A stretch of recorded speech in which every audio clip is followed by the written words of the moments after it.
How dare you bully your younger sister, Li Qinglan? She has been frail since childhood. Can't you be more accommodating to her? Father, please calm down. Eldest sister just misjudged the situation. Perhaps I should go to the countryside instead. Eldest sister grew up in the countryside and never got to spend much time with you. That is out of the question. Sending you to the countryside with your poor health would be tantamount to sending you to your death. But the neighborhood office already delivered the rustic assignment notice. One person from our household must leave for the countryside tomorrow. Send Li Qinglan. She only stirs up trouble staying at home anyway. Li Qinglan watched her biological father and her stepsister, a bitter, mocking smile tugging at the corners of her mouth. Fine, just wonderful. Her stepsister had truly gone to great lengths to force her into rural relocation. Truth be told, she would have been willing to stay away from this hostile household if they offered sufficient compensation. But since they had set their sights on her, she would fight back without mercy. Why should I yield to her? She is no blood-related sister of mine. She is merely the child my stepmother brought into this family. I have already shown great mercy by not driving her out of this house. No sooner had Li Qinglan finished speaking than her father raised his palm to strike her. Prepared for this, Li Qinglan ducked behind her stepsister. The blow landed squarely on Li Qingmei's cheek. Li Jianguo flew into a rage, pointing an accusing finger at Li Qinglan. Li Qinglan, you are utterly ill, bred. Qimei is your sister. How could you speak of her like that? Comrade Li Jianguo, you strike quite hard. Look at the mark you left on your precious daughter's face. Goodness, that bruise must hurt terribly. Li Qinglan felt a flicker of malicious amusement. Thanks to her martial arts training, she had dodged in time, or that slap would have landed on her own face. If I had known how unruly you would turn out, I would never have brought you back to the city, Li Jianguo said. Seeing the handprint on his step, daughter's face filled him with pity, and his resentment toward Li Qinglan deepened. I know exactly what you are plotting. You brought me back to the city only so I could take Qingmei's place and be sent to the countryside. Li Qinglan held no affection for her worthless father. He was a man who abandoned his wife and child once fortune smiled on him. He deserved to remain mired in poverty for the rest of his days. Only fear that his political status would tarnish her own record kept her from reporting his improper conduct with her stepmother. Is this how your grandparents raised you? Li Jianguo frowned, stunned by his daughter's defiance. My grandparents raised me perfectly well. Their greatest fear was that I would grow up ungrateful and foolish, just like my own father. Do you still acknowledge me as your father? If I had not sent your grandmother living expenses every month, how would you have survived? 2 yuan a month, what can that buy? It barely covered my grandparents' basic needs. Do not pretend you generously sent them 100 yuan each month. Li Qinglan despised men lacking filial piety. If Li Jianguo's parents had not emptied their savings to buy him an urban job, he would still be farming back in Li family village. You, save your breath. I will agree to go to the countryside only if you give me 1,000 yuan. Otherwise, forget it. Having spoken, Li Qinglan walked into her room and slammed the door shut. Lying on her bed, she finally sorted through the memories flooding her mind. She was Li Qinglan, yet not the original Li Qinglan. In her past life, she had lived in a post-apocalyptic wasteland. She had perished fighting alongside her teammates, sacrificing herself to defeat the zombie emperor. She had transmigrated into this body 1 month prior. The original girl had collapsed and died of grief shortly after both her grandparents passed away. Right after taking over this body, her damaged mental faculties had left her dazed and confused. Over the past month, her wood-type superpower had slowly nourished and restored her mental strength. Yes, her special abilities from the apocalypse had crossed over with her. In her former world, she had been the base's soul level, 12 superhuman. Alongside wood-type powers, she possessed a fully awakened spatial storage ability. She had awakened this power early and stockpiled massive quantities of food and daily supplies inside her space. At first, she had felt lost arriving in this era. Once she realized her powers remained intact, she reconciled herself to her new reality. Life here was short on supplies, yet infinitely better than the apocalypse. Even if she were forced to go to the countryside, she had nothing to fear.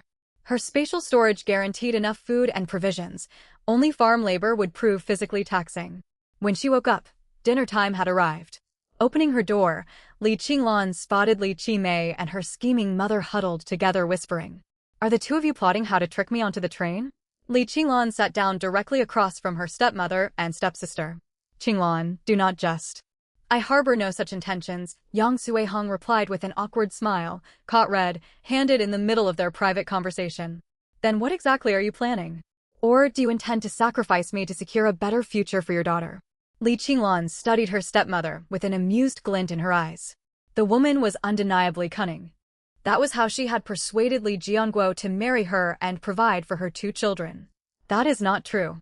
You have misunderstood me, Yang Sui-hung stiffened, a flicker of repugnance flashing across her eyes. I do not care what schemes you hatch.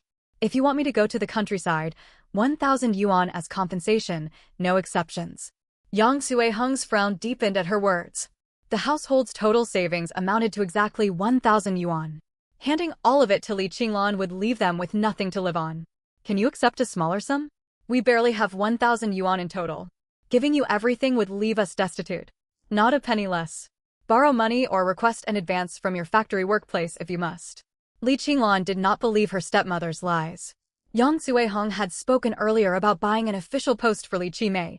She would never sound so calm if money was truly scarce. Mother, I do not want to be sent away. Give her the money. Later we can. Li Qimei leaned close and whispered into Yang Sui-hung's ear. Once she finished speaking, a spark of delight crossed Yang Sui-hung's face. Moments later, Yang Sui-hung fetched a stack of banknotes from her bedroom. Here is 1,000 yuan. I will hand this money over only after you register for rural relocation at the neighborhood office with me. Very well. We will go after lunch, Li Qinglan nodded with a smile. She suspected her stepmother and stepsister had devious backup plans, yet she felt no fear of them. A little past 2 in the afternoon, Li Qinglan left home following Yang Sui-hung. The year was 1972, the height of the rustic assignment campaign. Slogans such as "The countryside is a vast world where much can be accomplished" covered the walls of the neighborhood office. Director, good day. I have brought our Qinglan to register for rural assignment. Yang Sui-hung walked straight into the neighborhood director's office. I thought Qimei from your household was supposed to go. Why has it become Li Qinglan? The director glanced up at Yang Sui-hung, undisguised disapproval in her gaze. Our Qimei has suffered poor health her whole life. Sending her to the countryside would likely cost her life before winter arrives. Qinglan cares deeply for her sister and has volunteered to take her place. Yang Sui-hung fawned toward the director. She knew her story sounded implausible. So long as no one exposed the truth, it would serve her purpose. Very well. Fill out the registration forms first. The director handed a form toward Yang Sui-hung. Before Yang Sui-hung could grasp the paper, Li Qinglan spoke up. Director, could you tell me which rural destinations are available? Heilongjiang, Yunnan, Guizhou, and Shandong. I would suggest Shandong. It is closer to Beijing, making trips home more convenient. The director offered genuine advice. None of these destinations offered easy living conditions. Thank you for your suggestion, but I choose Heilongjiang. Heilongjiang's frigid climate held no terror for someone who had survived the extreme cold of the apocalypse. Most importantly, long winter months meant little farm work. For someone with ample hidden supplies and high cold tolerance, it was an ideal choice. Child, are you certain? Winters in Heilongjiang are brutal. A young woman such as yourself might not survive them. The director frowned in disbelief. Director, do not waste time trying to dissuade her. If she wants Heilongjiang, let her go, Yang Sui-hung cut in, secretly overjoyed. She wanted Li Qinglan as far away as possible, so she would never return to trouble them. Director, I will take good care of myself. Li Qinglan gave the director a subtle look to reassure her. Very well, if your mind is made up, I shall not press the matter. Fill out this form. Afterwards, collect your 100 yuan relocation stipend and supply package from the finance office. Sui-hung, these supplies and stipend belong to the young person being relocated. You must not misappropriate them. The director shot Yang Sui-hung a warning glance, pitying Li Qinglan and fearing she would lose her benefits. Rest assured, director. I would never touch the young girl's belongings. Yang Sui-hung did not even flush at being seen through. She had no intention of stealing openly. She would send her daughter to sneak the money away later and simply deny any wrongdoing if caught. I hope you mean what you say. Collect your benefits and head home. The train bound for the northeast departs early the day after tomorrow. Resources are scarce in Heilongjiang, so buy whatever necessities you can while you are still in Beijing. The director could offer no further help. The rest depended entirely on Li Qinglan's own wits. Thank you, director. Li Qinglan bowed deeply. The woman's goodwill had constrained Yang Suihong from acting brazenly against her. Leaving the director's office, they visited the finance office to collect the stipend and the standard relocation kit. The kit contained few items: an enamel mug, an enamel basin, and a thermos flask. The train for the Northeast would leave at 7 o'clock in the morning 2 days later. Train tickets would be distributed on the day of departure. With stipend and supplies in hand, Li Qinglan and Yang Suihong left the neighborhood office, both outwardly pleased. As soon as they stepped outside, Li Qinglan held out her palm. "Hand it over." "Why the rush? Do you doubt I will keep my word?" Yang Suihong hated parting with the money, yet thoughts of her scheme persuaded her to hand over the 1,000 yuan. Li Qinglan grabbed the money and hurried away. She had no intention of bringing it back to that house.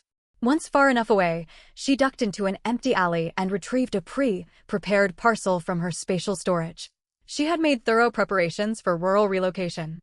The post office was still open, so she rushed there and mailed the parcel to her assigned destination in Heilongjiang. After mailing her goods, she wandered through town. She bought 2 large sheets of postage stamps at the post office. She had hoped to chance upon the rare, all red over China stamp, yet none were available. Next, she visited the supply and marketing cooperative store. She purchased 2 jean of white rabbit milk candy, 2 jean of brown sugar, 20 pairs of gloves, 1 straw sun hat, and 10 pairs of cloth shoes. These items would serve her well during farm work. It was August, and upon arriving in Heilongjiang, harvest season would begin immediately. She had wished to buy sickles and kitchen cleavers, but without industrial purchase coupons, she could not. She planned to search her spatial storage later for tools matching this era's style. Finished shopping, she returned home empty-handed. The moment she stepped through the doorway, a broom swung toward her face. She dodged swiftly, avoiding being struck. "You ungrateful girl, you dare come back? Return that money you took from your mother at once." Li Jiangwo's face burned with rage. "My mother passed away. Since when did she give me money?" Li Qinglan spread her hands, feigning total ignorance. I mean Aunt Yang. Hand over the 1,000 yuan you took from her today." Li Jianguo ground his teeth, infuriated by her shameless denial. "Oh, you mean Aunt Yang, who had an inappropriate romantic entanglement with you?"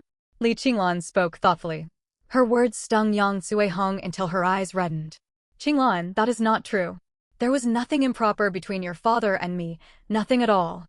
"Of course. There was no improper entanglement. You two simply fell for each other and gave in to your feelings. Li Qingyang bears quite a strong resemblance to my father. Could he be the fruit of that romance?" Li Qinglan found sharp, pointed retort surprisingly satisfying, especially watching her father and stepmother turn pale with anger. "You Li Qinglan, you're spouting nonsense." Li Jianguo raised the broom and advanced to beat her. Li Qinglan shoved Li Qimei forward as a human shield. The broom cracked hard against Li Qingmei's face. "Ack!" Li Qimei wiped filth from her mouth with her sleeve. The broom had just been used to clean waste, leaving a foul stench all over her face. "Father, stop hitting me." "Qimei, are you hurt?" Yang Suihong hurried forward to check her daughter's condition. "Mother, my face hurts and it is covered in muck. Fetch water so I can wash myself." Li Qimei was beside herself with regret. She would never have agreed to this scheme had she known she would suffer such humiliation. "Ha ha, Li Qimei, you brought this entirely upon yourself." Li Qinglan laughed at her miserable expression. "I will kill you." Li Qimei charged toward Li Qinglan in a fury. "Stay back." Before Li Qimei could close the distance, Li Qinglan kicked her hard. Li Qimei crashed heavily into the door before collapsing onto the floor. "Qimei." Yang Suihong lunged to catch her daughter, yet she was too late. "Li Qinglan, how dare you strike your sister? Ever since you returned to the city, you have thrown this whole household into chaos. Have you no conscience?" Li Jianguo trembled with rage. He regretted ever bringing her back from the countryside. "I never wished to come to the city. You claimed you missed me and wanted to make up for lost years, so you fetched me back." She would have stayed in the countryside if local troublemakers had not set their sights on her. "Even so, you should not treat Aunt Yang and your sister so cruelly. Li Jianguo, do not push your luck. I see straight through your motives for bringing me back. Warn the rest of you not to provoke me over these next few days. If you do, I will not limit myself to words." Li Qinglan retreated to her bedroom, locked the door, and shut out her father's furious shouts. Lying on her bed, she recalled several crates she had stored inside her spatial storage before leaving the countryside. Since her room was cramped, she took them out one by one to inspect. The first crate held the original girl's old, yet neatly laundered clothing. The second contained textbooks and schoolwork she had used over the years. The third held 2 quilts, dowry items hand-stitched for her by her grandmother. The fourth crate contained bolts of cloth, and beneath them rested a small wooden casket. The fifth and sixth crates held the personal belongings of her deceased grandparents. Li Qinglan had moved all these crates into her room after their passing. She opened the casket and found an assortment of cash and ration tickets inside. After counting roughly, she found 116 yuan and 60 jiao, the life savings of her grandparents. As she prepared to close the casket, she noticed its unusual weight. After careful examination, she discovered a hidden compartment at the bottom, yet no obvious latch to open it. Unwilling to damage whatever lay hidden inside, she fetched a thin iron wire and carefully probed within. Click! The wire triggered the hidden mechanism. The compartment sprang upward, revealing its contents: 2 pairs of high-quality jade bracelets and a folded slip of paper. A single line was written on the note: "There is a hidden compartment in the bottom of this casket." After reading the note, Li Qinglan lightly smacked her own forehead. So there were things hidden in the compartments of those crates. No wonder she had struggled so much carrying them earlier. Now that she was alone in the room, this was the perfect chance to pry open the hidden compartments beneath the crates. Half an hour of knocking and prying later, Li Qinglan finally opened the hidden sections of all 6 crates. Beneath each compartment lay gold bars. 20 bars were stowed in every crate, amounting to a total of 120 gold bars. Staring at the pile of gold before her eyes, Li Qinglan was utterly stunned. Did her grandmother know about these gold bars? The small casket along with these 6 crates had been grandmother Li's dowry. She ought to have known what lay concealed inside. Before she married, the original host's grandmother had worked as a maid for a wealthy capitalist. When the capitalist's whole family emigrated overseas, all household staff were dismissed. Grandmother Li had been the personal maid to the capitalist's daughter. These crates and the casket had been gifts bestowed upon her by the young mistress. Truth be told, Li Qinglan did not lack gold bars. What she needed was currency valid for this era. Back in her previous life, once the apocalypse struck, paper money turned worthless. Even gold bars and jewelry looted from jewelry stores lost their value.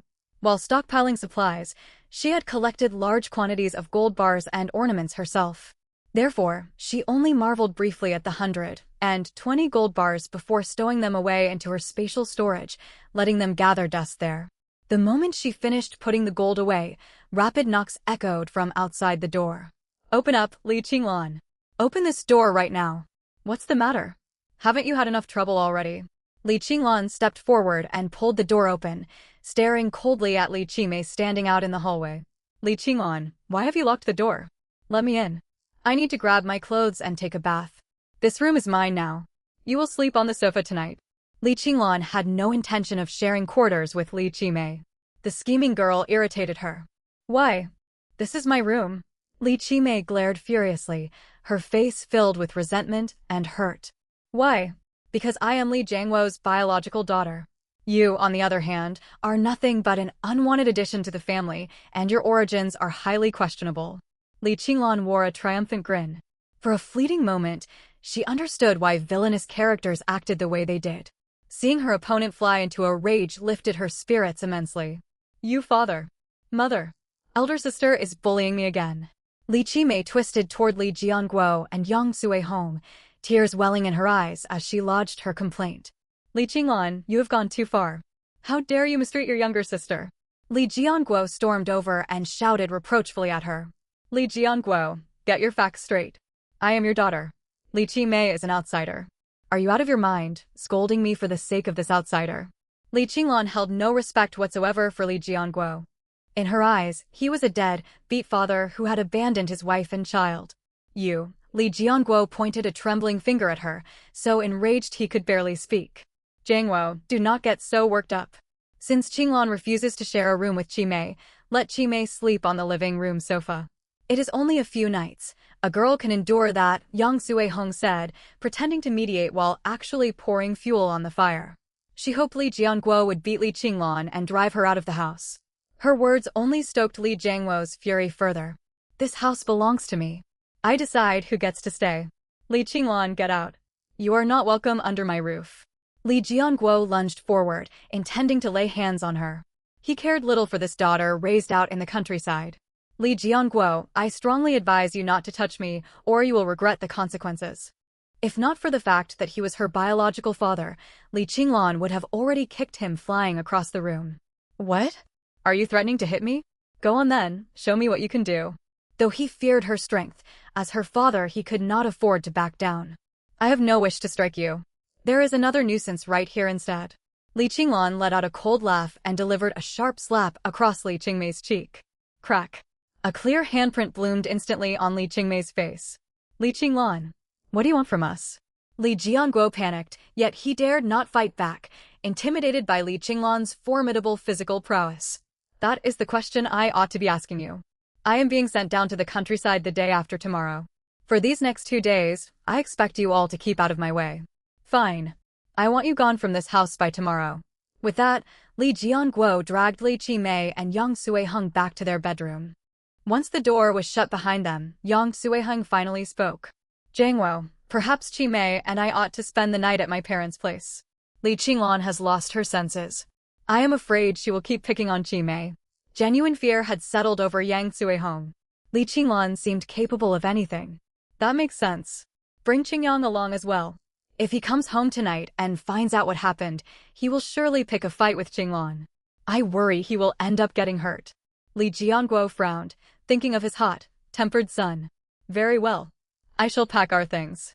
Qimei, go fetch your brother. Wait for me both of you by the road junction. Yang Suiheng nodded and gave her daughter her instructions. Unaware that the rest of the family had backed down, Li Qinglan returned to her room and pulled 2 steamed buns out of her spatial storage. Her stock of buns was running low. Tomorrow she would need to find somewhere to make a large batch. Full and drowsy, she drifted off to sleep. When she woke the next morning, the house was empty. Li Jianguo must have gone off to work. Yang Suiheng held no formal job. She earned money by odd jobs or assembling matchboxes assigned by the neighborhood committee to supplement household income. School holidays were underway, so it struck her as odd that Li Qimei and Li Qingyang were nowhere to be seen. Still, their absence suited her perfectly. She could make full use of the home's coal-fired stove to steam buns. The Li family lived in a small courtyard with 3 bedrooms, a main hall, and a kitchen. Yang Suiheng kept the dwelling neat and tidy. Li Qinglan bolted the front door first and set about kneading dough. Her great strength yielded firm, springy dough for tasty steamed buns. She had originally planned to make 100 or 200 buns on the coal stove. Hours slipped by and still nobody returned home. She gritted her teeth and poured out another 50 gin of flour to keep working. She made fine white, flour-steamed buns, along with over 1,000 coarse, grain buns, cornbreads, and cornmeal wood 2 steamed corn cakes. Thankfully, she owned multiple portable gas stoves inside her spatial storage. The single coal stove would never have coped with such a huge volume of food. By the time she finished steaming everything, dusk had fallen. Full night came, yet Li Jianguo and the others still had not shown up. Li Qinglan saw no reason to wait for them. She ate a bowl of spicy rice noodles and went to bed. She woke again at 4 o'clock in the early hours. Stepping out of her bedroom, she realized none of her family members had come home to sleep overnight. Glancing at the plain, shabby furniture filling the house, a new idea occurred to her. Since no one was around, why not clear out the place and store everything into her space? She acted at once. First, she stored the bed and wardrobe from her own room, followed by the living room sofa and tables and chairs. The doors to Li Qingyang's bedroom and the master bedroom were locked, and she had no keys. That hardly stopped her. She summoned a vine, which slipped through the cracks beneath the doors. Every object touched by the vine vanished straight into her spatial storage. Li Jianguo and Yang Suiheng had more savings than she expected. Apart from the 1,000 yuan they had already given her, she uncovered over 2,000 more yuan hidden in their room. No wonder Yang Suiheng had handed over money so readily. There had been far more wealth stashed away. By the time she finished, dawn was breaking. Li Qinglan pulled a suitcase and a large burlap sack out of her space. She packed clothes inside the suitcase and a large 1-meter-8 quilt into the sack. Though bulky, these items were light, making it easy for her to retrieve supplies out of her spatial storage later on. On her way to the train station, she detoured past the textile mill and slipped an anonymous letter of accusation to the gatehouse guard. She could not report her father's personal moral failings openly, but she could report his embezzlement of public factory assets. As an ordinary worker, there was no reasonable explanation for Li Jiangguo to possess over 2,000 yuan in savings. She also dropped off another letter at the neighborhood office, reporting that Li Qimei intended to have someone else take her place for the rural re-education assignment. Having completed these tasks, she hurried toward the railway station. It was 6:30 in the morning when she arrived. It was the departure day for the educated youths, and the station bustled with crowds of people. Li Qinglan pushed through throngs until she reached the assembly point for youths being sent to the countryside. Are you Li Qinglan? The train has pulled in. Grab your ticket and board immediately. The official checking name sounded anxious. The train bound for Heilongjiang had arrived ahead of schedule, leaving them no time for full roll call. They had to get the young people on board first. Understood, comrade. I am going aboard now. Li Qinglan wasted no time, grabbing her luggage and rushing toward the platform. Once on board, instead of searching for her assigned seat right away, she sought out a sleeping car attendant to upgrade to a hard sleeper berth. The journey from Beijing to Harbin would take 2 full days and 1 night. Traveling sitting upright on a hard seat would be brutal. Luck was on her side. One hard sleeper bunk still remained vacant. She paid the price difference and moved into the sleeper compartment. It cost nearly twice as much as a hard seat ticket. Inside the compartment were 5 other young passengers, 3 young men and 2 young women. The 3 young men wore military, green tunics and black trousers, looking sharp and energetic. The 2 young ladies sported stylish Soviet-style dresses. Hello, comrade. Are you also going to Harbin for rural re-education? A young woman with braided hair stepped forward warmly to greet Li Qinglan. Li Qinglan nodded. She sensed they were very different kinds of people and saw little point in making conversation. Qin Lijun, don't waste your friendliness on someone who wants nothing to do with you, cut in a short-haired girl, clearly glad to see Qin Lijun rebuffed. The 2 girls had never gotten along. Feng Lily, that was uncalled for. Li Jun never did anything to you, spoke up Li Nan, unable to stand by silently. Li Nan, mind your own business. This does not concern you. Feng Lily rolled her eyes. She thought Qin Lijun was nothing but a pretentious schemer. Feng Lily, be quiet. You are making too much noise. Gu Qinghuai frowned at her. Loud quarrels annoyed him greatly. Qinghuai, gee. You are scolding me for Qin Lijun's sake. That is so unfair. I shall tell Uncle Gu how you treated me. Feng Lily's eyes welled with tears. Her outburst only irritated Gu Qinghuai further. Go cry somewhere else if you must. Leave me in peace. Gu Qinghuai waved her away.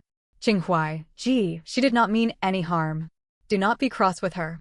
Not many people are getting hot water right now. Shall we go fill our thermoses? Qin Lijun acted reasonable and understanding, which pleased Gu Qinghuai. The 3 of us men can fetch hot water. You and Feng Lily can stay here and rest. Thank you, Qinghuai, gee. You are so thoughtful. Qin Lijun smiled demurely. Her soft, gentle manner made Gu Qinghuai's heart race, his face flushing red. I shall go get the water right away. Wait here. Gu Qinghuai hurried out of the compartment, embarrassed about his blushing cheeks. Li Nan and Wang Jiwei quickly followed after him. As soon as the 3 young men left, Qin Lijun's warm smile vanished. Seeing how Qin Lijun manipulated Gu Qinghuai and the others, Feng Lily stamped her foot in anger. Qin Lijun, you are going too far. Too far? How so? Watch your words, Feng Lily, or I might go tell Qinghuai, gee, about your behavior. Qin Lijun smirked, scarcely taking Feng Lily seriously. She thought the other girl foolish. You would not dare. Qinghuai, gee is my fiancé. He will believe me over you. Though she argued back, Feng Lily felt uncertain deep down. She knew full well Gu Qinghuai did not return her affection, yet pride stopped her from admitting it. We shall see. Do not come crying to me later. I will never cry. You manipulator. I am going to expose you in front of Qinghuai, gee. Go ahead and try. Qin Lijun was completely unafraid. Years of acquaintance had taught her exactly how Gu Qinghuai's mind worked. If only her family background were better, she would not need to resort to competing for another girl's fiancé. Feng Lily came from privilege and would live comfortably regardless. For Qin Lijun, things were different. Her mother had remarried into the Feng family, and none of the Fengs truly accepted her. If she wished to keep her place in the military compound, Winning Gu Qinghuai over was essential. Tired of watching their drama unfold, Li Qinglan pulled a textbook from her bag, climbed onto her bunk, and began reading. After some time passed, the train slowly pulled out of the station. Reading made time fly by. Soon midday came. It was her first day aboard. She had no intention of eating in the dining car, so she took out a steamed bun and ate it. She had mixed sugar into the dough, giving it a pleasant sweet taste. Seeing Li Qinglan eating, the other 5 passengers felt their own hunger stir. Qinghuai, gee, let us go eat in the dining car. Feng Lily tugged at Gu Qinghuai's arm, shaking it back and forth. Go by yourself if you want food. I will eat later. Gu Qinghuai shook her off coldly. Then I shall wait with you. Feng Lily ignored her own empty stomach to remain beside him. Qinghuai, gee, I am hungry too. We ought to go now before all the good dishes are gone. Chen Lijun had skipped breakfast and was starving. Unfortunately, she had very little money to spend. All right, let us go. Gu Qinghuai stood and picked up his food container. What about our luggage if we all leave? Li Nan grabbed hold of him before he could walk off. Feng Lily can stay behind and watch over our belongings. Hand her container to me, I will bring her meal back, Gu Qinghuai suggested, glad for an excuse to avoid dining alongside Feng Lily. No, make Chen Lijun stay. I want to come with you. Feng Lily panicked. She could not bear the thought of Gu Qinghuai and Chen Lijun going off alone together, leaving her behind on guard duty. Qinghuai, gee, you all should go. I do not mind staying to keep an eye on our luggage, Chen Lijun offered. She did not insist on eating in the dining car. Having someone bring food back would serve her purposes equally well. How about this? The 3 of us men will go get food, and you 2 ladies stay here to look after our things. Li Nan offered a compromise, noticing Gu Qinghuai's reluctance. That works. I will give you my container and money. Chen Lijun handed her food box over to Gu Qinghuai and pretended to fish payment out of her pocket. Gu Qinghuai refused to take her money and simply took the container and left. Watching Gu Qinghuai carry Chen Lijun's food box away, Feng Lily burned with resentment. Afraid of angering him, she suppressed her temper and passed her own container to Li Nan. Lying on the upper bunk, Li Qinglan observed the whole scene. Something about those names sounded familiar. Feng Lily, Gu Qinghuai, Chen Lijun. Suddenly it clicked. She remembered a novel she had finished reading shortly before her transmigration. In the 70s, the cold-hearted educated youth dotes on me madly. Gu Qinghuai was the male lead, Chen Lijun the female lead, and Feng Lily the antagonistic secondary female character.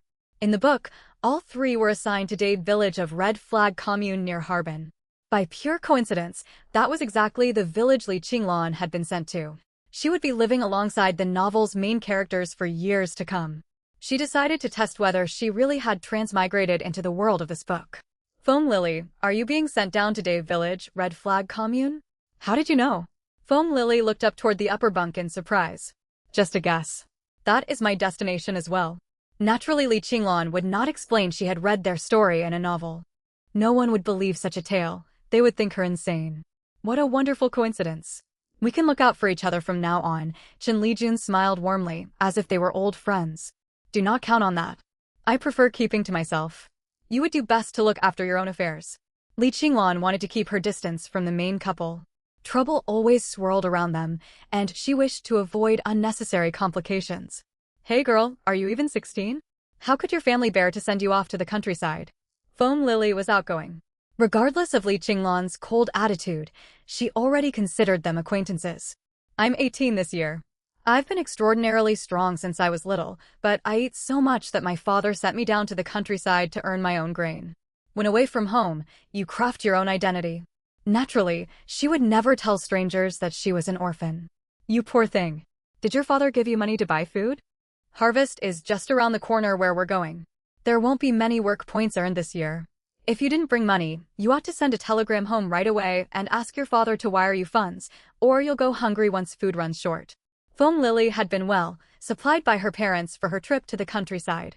Most of her luggage should already have been delivered to Red Flag Commune. She could never have carried it all by herself. Thank you. I'll send a telegram to my father as soon as I get off the train and ask him to send money. That would also give her a chance to ask at the post office when her mailed parcels would arrive. She worried she might not have time to pick them up later. I've heard the educated youth spot in Dave village has decent conditions. Those with money can each get their own room. How about we room together then? Chen Lijun did not want to stay in a large communal dormitory, yet she lacked the money to rent a private room on her own. I'm not sharing a room with you. Feng Lily shot Chen Lijun a sharp glance before turning back to Li Qinglan. My father also told me Dave Village is a fine place. It is not far from the city, only an hour's walk. Best of all, the educated youth dormitory is in an old landlord's mansion. We'll have plenty of space. Feng Lily's father had already researched Dade Village thoroughly. That was precisely why he had chosen this destination for her rural assignment. If possible, I'd also like a room to myself.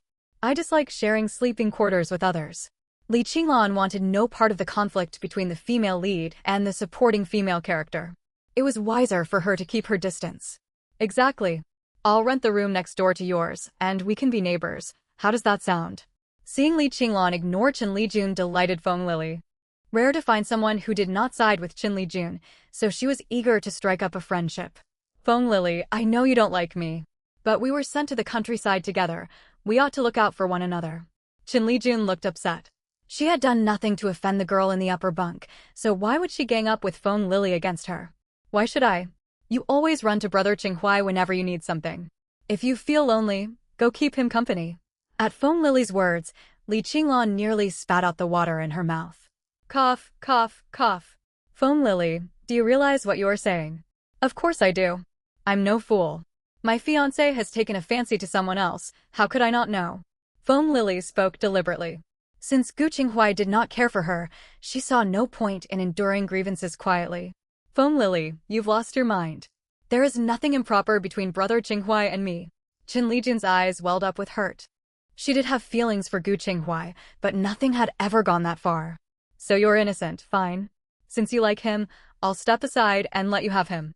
Isn't that what you want? Feng Lily detested Chen Lijun's hypocrisy. Even if she had openly admitted her crush on Gu Qinghuai and asked Feng Lily to yield, it would have been better than this pretense. Feng Lily, we were gone for only a little while and you are already picking on Lijun. If you keep this up, I'll send a telegram to Uncle Feng and have him recall you to the city. Gu Qinghuai had just returned and overheard Feng Lily's remarks, his face dark with anger. Which of your eyes saw me bullying her? Feng Lily flared up. She grew tired of being accused of tormenting Chen Lijun for no good reason. Brother Qinghuai, Lily wasn't bullying me. Don't scold her. Chen Lijun hastily pulled Gu Qinghuai back. Though she hoped to win Gu Qinghuai away from Feng Lily, she had no wish to frame Feng Lily unfairly. Given Feng Lily's temperament, Gu Qinghuai would never grow fond of her anyway. Lijun, you are far too kind-hearted, and that is why you get treated badly. Rest assured, with me here, she will not dare mistreat you again. Gu Qinghuai consoled Chen Lijun with obvious sympathy. He blamed himself for this mess. If he had known Feng Lily would be assigned to the same village, he should have broken off their engagement long ago and drawn a clear line. You, Gu Qinghuai, you jerk. I hate you. With that, Feng Lily stormed off in a fit of rage. Lily, wait. Don't go getting lost. Wang Jiwei quickly set down his lunchbox and chased after her. He had come to the countryside partly to look after Feng Lily. If anything happened to her, his own father would hold him accountable. Brother Qinghuai, you shouldn't have spoken like that. Lily truly wasn't bullying me. Chen Lijun felt compelled to speak up for Feng Lily. Before departing, General Feng had repeatedly told the four of them to take good care of Feng Lily. They would all be held responsible if anything befell her. Chen Lijun is right, Qinghuai. You went too far with your words. We cannot afford to offend the Feng family. You ought to treat her more considerately. Li Nan did not know what to do. Barely into their rural journey, they were already caught in such a messy scene. More embarrassment surely awaited them once they reached Dade Village. I will try my best. Once we settle down in the countryside, I'll send a telegram for my mother to formally break off the engagement with the Feng family. Gu Qinghuai had always opposed this arranged marriage, yet he could not defy his parents' decision. Hiding behind her book, Li Qinglan rolled her eyes at Gu Qinghuai. Truth be told, she disliked the male lead even more than the female lead. If he did not love Feng Lily, why had he not ended the engagement already? It was plainly for the sake of General Feng's connections. General Feng held a military rank several grades higher than Gu Qinghuai's father. If Gu Qinghuai sought to dissolve the engagement, his own father would be the first to object. Having watched the drama unfold, Li Qinglan read for a while longer before falling asleep. Neither Feng Lily nor Wang Jiwei had returned by the time she drifted off. Meanwhile, Over at the textile factory family compound, chaos had erupted. Yang Sui-hong let out a shrill scream, drawing neighbors swarming to her doorway. That damn thief has robbed my house bare. They even took our beds and cabinets. The onlooking neighbors were stunned. None of them had left their homes that day. How could a burglar have gotten inside? Could this be a trick you staged yourself? We've all been home. If there was a thief, we would have seen something. Besides, hauling away beds and cabinets would require a whole gang of people. Right? Your step-daughter just left for the countryside, and now this scene plays out. Are you trying to frame her for stealing your money? The padlock on your room was still fastened. How could anyone steal from inside? Did you keep your cash sitting out in the main hall? Exactly, Yang Sui-hong. Do not take us for fools. Come on everyone, let's head home to cook. The working men will be off from work soon. No, it's not like that, I didn't. Yang Sui-hong tried to argue, but the neighbors had lost interest and dispersed. When Li Jianguo came home at noon and saw the ransacked house, he flew into such a fury, he wanted to board a train and chase Li Qinglan all the way to her rural post. Li Qinglan, you are asking for trouble. Jianguo, what are we going to do? Everything we own is gone. At last seeing her main support, Yang Sui-hong turned to her husband. This afternoon I'll draw an advance from the factory. First we'll buy basic cooking supplies. For beds and quilts, I'll check the second, hand market and pick up used ones we can make do with. With all their money supposedly gone, he could not afford brand new household goods for the time being. He would get by with second-hand items and hope to recover their funds later. Father, I won't sleep on second-hand things. I want brand new ones. Li Qimei protested upon hearing about used bedding. Her quilt had been made only that year and she had barely used it. Suit yourself. Freeze if you want. This is all we can afford right now. Yang Sui-hong was in no mood to coddle her daughter. With everything gone, she had no money for new purchases. Mother, old quilts are thin and lumpy. They won't keep me warm. Li Qimei knew her mother still kept private savings. A little whining might get her a new quilt. The weather is still warm. We'll revisit this when winter comes. Hearing that, Li Qimei dared to hope she might yet get her new quilt. Mother, stop chattering and cook something. I'm starving. Li Qingyang walked in complaining of hunger, completely indifferent to the supposed burglary. His parents would always see to his meals, and that was all that mattered to him. Time passed quickly on the train. Li Qinglan woke to broad daylight. She ate 2 steamed buns for breakfast, then pulled out a book to read. 2 days and 1 night slipped by. They arrived in Harbin past 8 o'clock in the evening. It was far too late. The educated youth office staff had already gone home for the day. They would have to report the next morning. Li Qinglan found a guest house near the railway station and booked a private room. She had hurried off the train ahead of the others, so she did not run into Feng Lily and the rest. Early the next morning, she washed up, checked out, and went for breakfast. The state-run restaurant stood right beside the guest house, opening just as she arrived. Comrade, 2 meat, stuffed steamed buns, 1 bowl of millet congee, and 1 bowl of noodles, please. That will be 1 yuan and 10 jiao, plus half a jin of food coupons. The server kept her head down, busy with her work, her expression impassive. After breakfast, Li Qinglan returned to the railway station for the assembly. She had gotten off late the night before and had not had a chance to look around. Arriving early today, she wandered about for a short while. The railway station paled in comparison to stations of later eras. It was far smaller in scale. Before long, she spotted the gathering spot for educated youths. Though dawn had barely broken, several youths were already waiting. Comrade, hello. My name is Li Qinglan, an educated youth reporting for duty. Here is my letter of introduction. Li Qinglan handed over her document to the registration clerk. You're assigned to Red Flag Commune? Wait over there for a moment. 5 more people haven't shown up yet. Glancing at her letter, the clerk directed her to wait aside. Very well. Li Qinglan sat down to wait.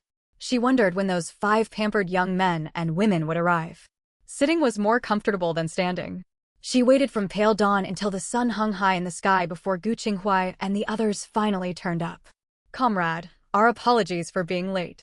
If you'd been any later, I would have finished my shift. Now that everyone is here, take your luggage and board the bus for Red Flag Commune. It departs from over there in half an hour. The registration clerk was visibly irritated.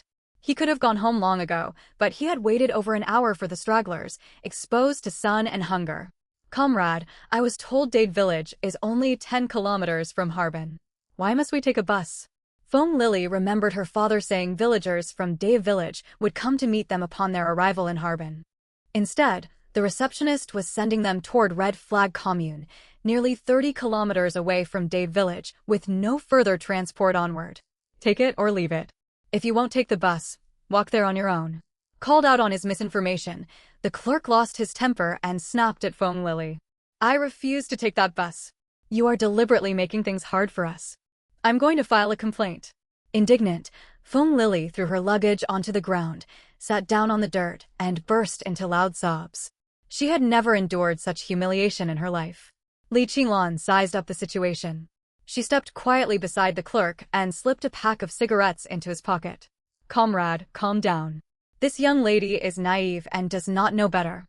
Please do not hold it against her. We kept you waiting because we arrived late. Could you tell us where we might find transport heading for Dave Village? We will make our own way there. Girl, you're sensible. Dave Village is indeed not far from the city, though it is still over an hour on foot. Go stand under the large tree at the station entrance. Buses bound for First Farm pass right through Dave Village. Thank you very much, comrade. Li Qinglan smiled her thanks. Don't mention it. It's my job. Originally, Dave Village had arranged a tractor to collect you yesterday. But none of you showed up for the evening assembly. It is harvest season now, and every tractor is fully occupied. You will either walk or catch that passing service bus. The clerk admitted his own bad mood. Anyone kept waiting until 10 o'clock at night would feel resentful. The Dave Village production brigade leader had waited with him before heading home frustrated. We are truly sorry for the trouble we've caused. Li Qinglan felt guilty. It had not occurred to her that village representatives would still be waiting for them so late at night. The rest of the group had chosen to check into a guest house on their own initiative. 6 of you are heading for Dave Village. Time is pressing. Hurry to that big tree by the gate, or you will miss the one daily bus to First Farm. Thank you, comrade. Li Qinglan thanked him again, then dragged her suitcase away. Feng Lily and the other 4 hurried after her, afraid Li Qinglan would leave them behind. The big tree by the station gate was an easy landmark. Li Qinglan reached it quickly. Shortly after they stopped to wait, a coach bus came rumbling toward them. Li Qinglan waved, and the vehicle slowed to a halt in front of them. Driver, we are going to Dave Village. Climb aboard. 20 jiao per person. The driver gave them no trouble and let them get on. Once seated on the bumpy bus, Li Qinglan finally breathed a sigh of relief. Feng Lily claimed the seat beside Li Qinglan and chattered non-stop. Girl, you hurried off so fast last night I could not catch up. I had hoped to share accommodations with you, but since you left, I ended up rooming with Chen Lijun. Oh. Li Qinglan did not feel like talking. One short reply would only invite 10 more questions. You were brilliant just now. If you hadn't slipped that cigarette to the clerk, he would never have told us where to go. Before Feng Lily could finish her sentence, Wang Jiwei clapped a hand over her mouth. Please excuse her nonsense, pay her no mind. Wang Jiwei looked thoroughly flustered. He feared the registration clerk might overhear and land them in serious difficulty. Wang Jiwei, what are you doing? I didn't say anything wrong. Feng Lily wriggled free of his grip and glared angrily at him. Lily, you cannot say such things out loud. Imagine how awkward it would be if that official had heard you. Chen Lijun barely suppressed her amusement. Feng Lily really was reckless, blurting out things best left unspoken. That's right, Lily. Watch what you say. Do not blurt out everything on your mind. Li Nan was also annoyed with her. They had come to the countryside as a group. None of them wanted trouble brought down on everyone because of her. You're all against me. I'm not speaking to any of you. Feng Lily pouted and turned her head away. The bus jolted along the road and soon arrived at Dave Village's entrance. They got off, and the rest of the journey would have to be on foot. Li Qinglan walked at the front, breathing in the fresh scent of grass from the roadside, feeling light-hearted. As someone with wood-based superpowers, she felt a special bond with nature. Villagers working near the village gate noticed the new educated youths arriving and began gossiping among themselves. Look, 6 new educated youths, 3 of them girls. Pale-faced and soft-looking, they won't know the first thing about farm labor. The brigade leader will have his hands full tomorrow. Let's hope they behave themselves and do not try to shirk work. We ought to keep an eye on our unmarried daughters and sons. These new educated youths are all quite good-looking. Aunt Wang, how are things between your Erhua and that educated youth Lu? I will never let my Erhua marry an educated youth. That young man is scrawny, not half as strong as my Erhua. Any girl who marries him will suffer misfortune. Aunt Wang shot her chatty friend Yang Xiaoni a sharp look. But he seems well off. I often see him coming back from town carrying big bundles. Yang Xiaoni thought educated youth Lu seemed decent enough, though she had no unmarried daughters of her own. We country folk ought not to reach so high, no matter how much money he may have. Aunt Wang cared for her daughter and feared she would be abandoned later if she married an educated youth. Even many educated youths who had spent years in the countryside might still return to the cities someday. Enough gossiping, get back to work. If the team leader catches us chatting, we'll lose work points. Another villager cut in before the two women could start quarreling. After walking for roughly 15 minutes, Li Qinglan and the others reached the village committee office. It stood at the heart of the village, next to a large mansion, the former residence of a local landlord. The educated youth compound sat behind the offices, 2 rows of small outbuildings that had once housed the landlord's servants. Jiang Dashan, the Date Village Production Brigade leader, was a robust man in his 40s. He stepped out of the village committee office to greet them. Hello, I am Jiang Dashan, brigade leader of Date Village. Welcome to our village. I hope you will work hard here, earn your work points honestly, and avoid slacking off. Brigade leader Jiang, it is a pleasure to meet you. We are the newly arrived educated youths. We look forward to your guidance. Now on local ground, Gu Qinghuai set aside his former haughty attitude. Harvest season keeps us very busy, so we could not send anyone to collect you today. Please understand. Jiang Dashan offered an explanation to avoid misunderstandings. It is our fault. We arrived at the train station very late last night and assumed the assembly would be today. We apologize for the inconvenience we caused you. Wang Jiwei pressed a pack of cigarettes into Jiang Dashan's hand. His father had prepared the cigarettes beforehand for building connections in the village. He had been beaten to it by Li Qinglan back at the railway station. I'll take you to the educated youth compound first. We'll come back later to finish the paperwork and collect your grain rations. Seeing no unrest among the group, Captain Jiang finally breathed a sigh of relief. The day before, he had heard from officials at the educated youth office that 5 of the newly arrived urban youth came from well-connected families. His mind had reeled at the news. He feared he would get a handful of difficult troublemakers. Now that he saw them in person, things seemed fine. At the very least, they had not thrown a fit over his failure to meet them on arrival. Captain Jiang, are there private rooms in the educated youth compound? I'm used to sleeping alone and would rather not share a room with others. True to her role as the novel's scheming female antagonist, Feng Lily had barely spoken 2 sentences before Captain Jiang's frown deepened. There are private rooms available, but you have to pay rent for them, 1 yuan per month. If you want one, come to my place to pay later. But let me warn you plainly, if you live alone, you must stock up on firewood. This is no joke. Temperatures can drop to -30 degrees in winter. Without enough firewood, you could freeze to death. Captain Jiang offered this warning out of genuine concern. Even with good family backgrounds, money could not buy many necessities out here. Don't worry, Captain. My father has already arranged for coal supplies ahead of time. We won't suffer from the cold. Feng Lily was fully confident her father had prepared everything for her, so she felt no anxiety over the coming winter. Lily, why don't we share a room? Winters here are brutally cold. Who will stoke the fire for you in the middle of the night if you live by yourself? If you room with me, I can cook for you through the cold months. You won't lose out on the deal. Qin Lijun pleaded. She hated to humble herself before Feng Lily, yet she had very little cash and coupons. Without help, she would struggle badly to get through the winter. Li Jun, don't bow to her like that. I can pay for extra firewood for you.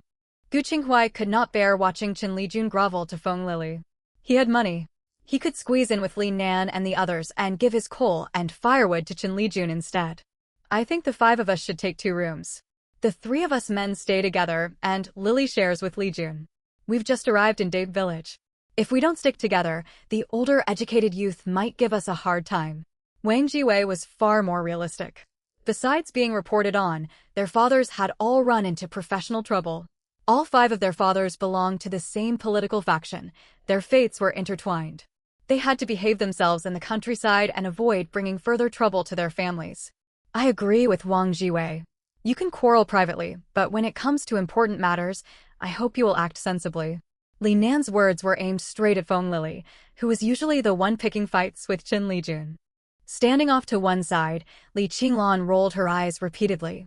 She wondered whether fate had dealt her a good or bad hand to end up in the same village as the novel's male and female leads. She had originally planned to wait for Feng Lily to ask for a private room first, then follow suit and rent one for herself. But now Feng Lily seemed open to sharing with Qin Lijun. If so, Li Qinglan asking for a private room would draw unwanted attention. Still, she could not bring herself to live in the crowded shared dormitory. She would have to step forward and speak up. Soon they reached the educated youth compound. The compound stood behind the village committee office. You got there by circling past the threshing ground beside the office building. This is it. The row ahead is already occupied. If any of you want private quarters, take rooms from the back row. Captain Jiang gestured toward the buildings. Captain Jiang, can the 5 of us take 2 rooms, one for the men and one for the women? Gu Qinghuai settled the arrangements without consulting Feng Lily. Sure. The whole back row is empty. Pick whichever two you like. Captain Jiang turned toward Li Qinglan after answering Gu Qinghuai. They've picked their rooms. What about you? Will you move into the shared dorm? I intend to rent a private room. Rest assured, I'm strong. I can gather enough firewood to get through winter and won't be a burden to anyone. Li Qinglan saw no sense in cramming into a shared dorm when private rooms were available. So many people living together meant endless hidden agendas and constant friction. She could not endure that kind of life for even one day. Very well. Go pick a room. Captain Jiang had wanted to persuade her otherwise, but seeing her firm resolve, he let it go. Li Qinglan chose the very last room on the back row. It sat close to the bamboo grove. Few people would pass by unless necessary. Gu Qinghuai and Feng Lily picked the first and second rooms of the same row. Once they dropped off their luggage, they headed back to the village committee to complete formal registration. After finishing paperwork, each person received 10 jin of grain rations. Room rent was 1 yuan per month, 12 yuan for a full year. Li Qinglan paid 5 years rent in one lump sum. It was 1972 now. In 5 years, the college entrance examination would resume, and she could take it and return to the city. Collect your grain and pay your rent, then go rest. Gather at the threshing ground early tomorrow morning. Harvest season is in full swing. Unless you are genuinely ill, no leave will be granted for the time being. Captain Jiang needed to supervise field work, so he gave his instructions and sent them on their way. Aren't new arrivals supposed to get 1 day off? Feng Lily had planned to travel to Harbin the next day to collect her parcels. Most of her belongings had been shipped there. There is no vacation during the busy harvest. You can go shopping once the harvest is over. Captain Jiang patiently explained. But what about my parcels? Feng Lily grew anxious. Valuable items were inside, and she dared not leave them sitting for long. I can pick them up for you. I have a meeting at the commune tomorrow, so I can collect them on my way. Captain Jiang's smile turned strained. In his mind, he had already scolded Feng Lily many times. From their first meeting, he had marked her as a troublemaker. If not for her influential family background, he would have asked the educated youth office to send her back. Little did Captain Jiang know, his entanglement with Feng Lily was only just beginning. Back at her quarters, Li Qinglan set about tidying her room. The rooms in the compound were reasonably well kept. She only needed to fetch water and scrub down the heated Kong bed. She pulled a ceramic basin and cleaning rags out of her spatial storage. A well stood right outside the compound. She drew water and scrubbed the Kang. Once the Kang was clean, she opened her luggage and made her bed. The Kong was hard and uncomfortable to sleep on, so she layered 2 old quilts underneath. Hardly had she finished making the bed when someone knocked at her door. Feng Lily? What brings you here? Li Qinglan opened the door, surprised to see Feng Lily. The rest of us are going to look around the village and trade for some furniture from the carpenter. Would you like to come along? Feng Lily and the others had finished unpacking and were ready to barter for furniture and fresh vegetables. Yes. Give me a moment to grab some money and coupons. Li Qinglan fetched her cash and coupons and stepped outside. She badly needed furnishings. The room held nothing but the heated Kong. She needed a table, chairs, a kitchen cabinet, a Kong chest, and more. Though plenty of furniture sat inside her spatial storage, she could not possibly bring it out into the open. She met up with Gu Qinghuai and the rest, and the 6 of them set off for the carpenter's house. New to the village, they had no idea where to go and had to ask locals for directions. Quite a few children played on the threshing ground.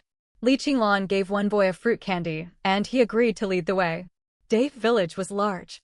It took nearly 20 minutes to walk from the threshing ground to the carpenter's home. His house lay at the foot of the mountains, beyond which stretched endless forest. Pretty sister, this is the carpenter's place. The boy brought them before a shabby courtyard. Without seeing the stacks of timber inside, Li Qinglan would have thought they had come to the wrong house. Wait a little longer. If you help me carry things afterward, I'll give you 2 more fruit candies. She planned to buy quite a few items and needed an extra pair of hands. Really? I'll wait right here by the gate. Call me when you're done shopping. The boy readily agreed at the promise of extra candy. Jiu Qinghuai knocked on the gate. Soon it opened, revealing a middle-aged man with a lame leg. You must be the newly arrived educated youth. Yes, we just got here today. We'd like to buy some furniture from you. Gu Qinghuai pulled a cigarette from his inner pocket and offered it to him. The day's events had already taught him a thing or two about social etiquette. Come inside. My leg doesn't work well, so I stay home making furniture for sale. Look through the warehouse and pick what you want. If nothing suits you, draw me a design, and I'll build it for you.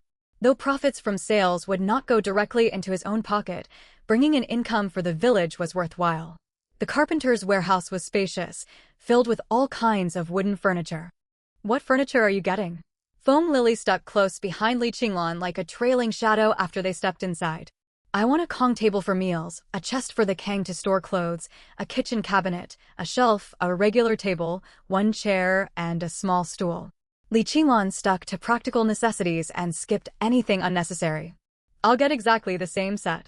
Seeing Li Qinglan's clear-cut choices, Foam Lily decided to copy her. She had originally wanted a wardrobe, but changed her mind when Li Qinglan did not pick one. Li Qinglan considered warning her not to overspend, then thought better of it. They were barely acquainted. It was not her place to meddle. Leaving the furniture warehouse, Li Qinglan spotted large water vats, carrying baskets, winnowing trays, and bamboo baskets around the carpenter's yard. Uncle, how much are the vats, carrying baskets, winnowing trays, and bamboo baskets? 2 yuan for a water vat. Carrying baskets and bamboo baskets cost 50 cents each. Winnowing trays are 1 yuan apiece. I'll take 2 water vats, 2 carrying baskets, 2 winnowing trays, and 2 bamboo baskets. Add those to the furniture I picked out. What is the total? 15 yuan in all. There's a handcart over there. Can you push it back by yourself? His bad leg kept him from delivering goods. I can manage, but please help me lift the heavy vats onto the cart. Li Qinglan possessed great physical strength. Working together with the carpenter, they hoisted the vats onto the cart and secured them, then loaded the furniture and bamboo goods. At first she thought she had bought very little, yet the cart was soon piled high. Since she had purchased so much, the carpenter threw in wooden bowls, spoons, cooking spatulas, and combs as a gift. Li Qinglan disliked taking free advantages, so she slipped an industrial coupon to him alongside her payment. With the young boy's assistance, Li Qinglan transported everything back to her room. By the time she finished hauling all the items inside, she was sweating heavily and gasping for breath. Little comrade, could you return the handcart to the carpenter for me? I'll give you 1 more candy. She pulled 4 candies out and handed them to the boy. She was far too exhausted to make the trip herself. Thank you, sister. I'll take it right back. The boy grabbed the candies and pushed the cart away. Li Qinglan felt no worry he would lose or keep it. He was a local villager, and they would run into each other constantly. After resting for a while, she got back to work. There was no built-in stove inside her room. She needed to build a temporary outdoor cooking range and gather firewood, or she would have no way to cook that evening. Building a makeshift stove was simple. She only needed to stack a few mud bricks. Mud bricks were easy to find in every rural household. Taking advantage of midday meal time, Li Qinglan knocked on the door of her next-door neighbor. A girl of 17 or 18 opened it. She was tall and quite pretty, though her skin was tanned from field labor. Hello. Who are you looking for? I wonder if you have extra mud bricks I could buy. I need some to build a temporary cooking stove. Li Qinglan stated her purpose plainly. We have plenty. You don't need to pay, I'll give you some. Erhua warmly pulled Li Qinglan into the courtyard. The Wang family's yard was modest, but spotlessly clean, proof of a hard-working housewife. Your vegetable garden looks wonderful. Could I trade for some vegetables? I can pay with cash or give you cloth. She had thought of using cloth coupons, but her supply was limited. She preferred trading cloth from her spatial storage, where she held more fabric than she could wear in a lifetime. What colors of cloth do you have? Do you have red cloth? Erhua's eyes lit up at the mention of cloth. I have red cloth. I'll give you 4 chi of red cloth in exchange for enough greens to feed me for 2 months. Also give me some cabbage and turnip seedlings. 4 chi of red cloth was worth roughly 4 yuan, enough to buy about 100 jin of vegetables at market price, more than sufficient for 2 months. It was August, and she could plant a new crop of cabbage and turnips to store for winter. Really, that's wonderful. We have more greens than we can eat. A lot end up feeding the chickens. Hua was overjoyed at the prospect of red cloth. She was nearing marriageable age, and a length of red cloth for a wedding dress would make every girl in the village envy her. Hua, who is it? Aunt Wang stepped out of the house hearing voices. Mother, it's the new educated youth. She wants to trade for vegetables and mud bricks, Hua called back. Silly girl, invite her in to sit. Aunt Wang hurried over with a warm smile. Hello, Aunt. My name is Li Qinglan, the new educated youth. Nice to meet you, Qinglan. Call me Aunt Wang. Come inside out of this heat. Aunt Wang greeted her cordially. New educated youth usually had money, unlike the older residents of the compound who barely scraped by. Thank you, Aunt, but I can't stay. I need those mud bricks to build my stove, or I won't be able to cook tonight. Li Qinglan still had countless tasks to finish on her first day. Are you staying with the other educated youth? Aunt Wang looked surprised. Most educated youth pooled resources and shared kitchens in the large dormitories. Gathering firewood was back, breaking work, and they conserved fuel by cooking together. I eat quite a lot. I'd rather not be a burden to others. Cooking for myself suits me better. True enough. Living with many people means endless gossip. Cooking on your own gives you more freedom. By the way, do you need firewood? My family has strong working, aged men, and we have stockpiled plenty. Aunt Wang led her to the woodshed, showing off towering stacks of firewood. Yes, I'll take 2 loads for now. I'll come back for more once these are used up. Here is 1 yuan for the firewood. I'll bring the red cloth over later. Li Qinglan handed over 1 yuan. She remembered firewood sold for 50 cents a load back where her predecessor's grandfather had lived. Great. Hua, take Comrade Li to pick vegetables from the garden. Your father and brother will carry the firewood and mud bricks over to her place. Aunt Wang took the money, delighted to earn some much-needed cash. Come with me, Comrade Li. My mother is the best gardener in the whole village. Her vegetables grow wonderfully. Hua took Li Qinglan's hand and led her toward the backyard garden. I'll take some cucumbers and eggplants. Your eggplants look absolutely delicious. Li Qinglan meant it. The plump eggplants stood in stark contrast to the scrawny produce in the educated youth compound's garden. Mother will be so happy to hear you say that. She is very proud of her garden. Hua's opinion of Li Qinglan improved further. Unlike many city-born youth, she carried no haughty air. Then I will make sure to give her my compliments later. By the time Li Qinglan finished picking cucumbers and eggplants, Aunt Wang had loaded firewood onto a handcart. 2 young men in their early 20s, evidently her sons, stood beside her. They pushed the cart and followed Li Qinglan back to the educated youth compound. The Wang family lived right next door, so they arrived quickly. Aunt Wang, please set the firewood down over here. Later I will cut bamboo to build a shelter. Li Qinglan planned to build a bamboo shed near the bamboo grove by her room door, where she could store firewood later. Can you build a stove? I could send my son over to help you. He has no formal training, but he is quite handy, Aunt Wang asked, worried that Li Qinglan might not know how to build one. I only need a temporary one for cooking. It does not have to be perfect. I will get someone to build a proper stove after the autumn harvest, Li Qinglan replied. Everyone in the village was busy with the autumn harvest and had no spare time to help her with stove building right now. You don't need to wait until autumn harvest. Once the wheat harvest finishes, the village will give everyone 2 days off. You can talk to the production team leader and ask him to arrange workers for you. It usually costs around 5 yuan to have a stove built. Aunt Wang offered her kind advice. She only bothered because she thought well of Li Qinglan. She would never have taken the trouble for other educated youth. Thank you so much, Aunt Wang. I would never have known about any of this without your advice. Don't mention it. It is the least a neighbor can do. Come find me whenever you need help. It is getting late. We have to get back to work in the fields. My daughter Hua is staying home today. You can go to my house and ask her if you run into anything you don't understand. With those words, Aunt Wang left with her 2 sons. They could not linger at the educated youth compound, for they still had afternoon labor duties. Once her makeshift stove was ready, Li Qinglan grabbed a machete and headed for the nearby bamboo grove. She was strong, and within half an hour she had cut and dragged all the bamboo she needed back to her quarters.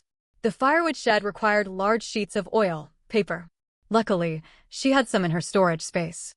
She laid a black sheet over the frame and secured it down with stones and bamboo poles. By the time she finished putting up the shed, smoke was already curling from the chimneys of the main educated youth compound. Qinglan, what have you been busy with this afternoon? Feng Lily stepped out of her room just as Li Qinglan was lighting her stove for dinner. I was gathering firewood and setting up my stove. Did you just wake up? Li Qinglan took one look at Feng Lily's listless face and knew she had slept through the afternoon. Yes, we slept poorly last night, so I took a late morning nap. Why build your own stove? The main compound already has a shared kitchen with stoves, a well, and a dining hall. We can just use that. Feng Lily had gone over with Gu Qinghuai and the others to see the main compound. They intended to rely on its shared facilities and only collect firewood for cooking. Cooking alongside everyone else is too much hassle. Having my own stove is far more convenient, Li Qinglan said. She wanted to keep her distance from the older, educated youth. In the novel, they had repeatedly made things hard for the male and female leads. Did you go up the mountain? You work so fast. In half a day, you have stockpiled so much firewood and finished the whole shed. Feng Lily stared in surprise at the piles of firewood inside the new shed. I traded for the firewood with our neighbors. Their household has many strong laborers and more firewood than they can use. You are amazing. You just got to Dave Village and already managed to trade for firewood. How did you do it? Feng Lily admired Li Qinglan greatly. Though quiet along the journey, Li Qinglan was decisive and resourceful. Don't keep calling me little sister. Call me Li Qinglan. Li Qinglan could not stand the pet name. Even though she was younger in this lifetime, she had lived over 30 years in her previous life. All right, Qinglan. You can call me Sister Feng. By the way, Brother Qinghuai said we start field labor tomorrow. I wonder what work we will be assigned. Will it be very tough? Harvest work is exhausting. You had better prepare yourself mentally. Li Qinglan could not quite understand Feng Lily's parents. They knew their daughter was naive, yet they sent her down to the countryside. Rural life was not necessarily easier than city life, and not all villagers were kind. Even if their family faced trouble, they could have been sent down together, which would have allowed them to support one another. My father packed lots of work gloves and rubber boots for me.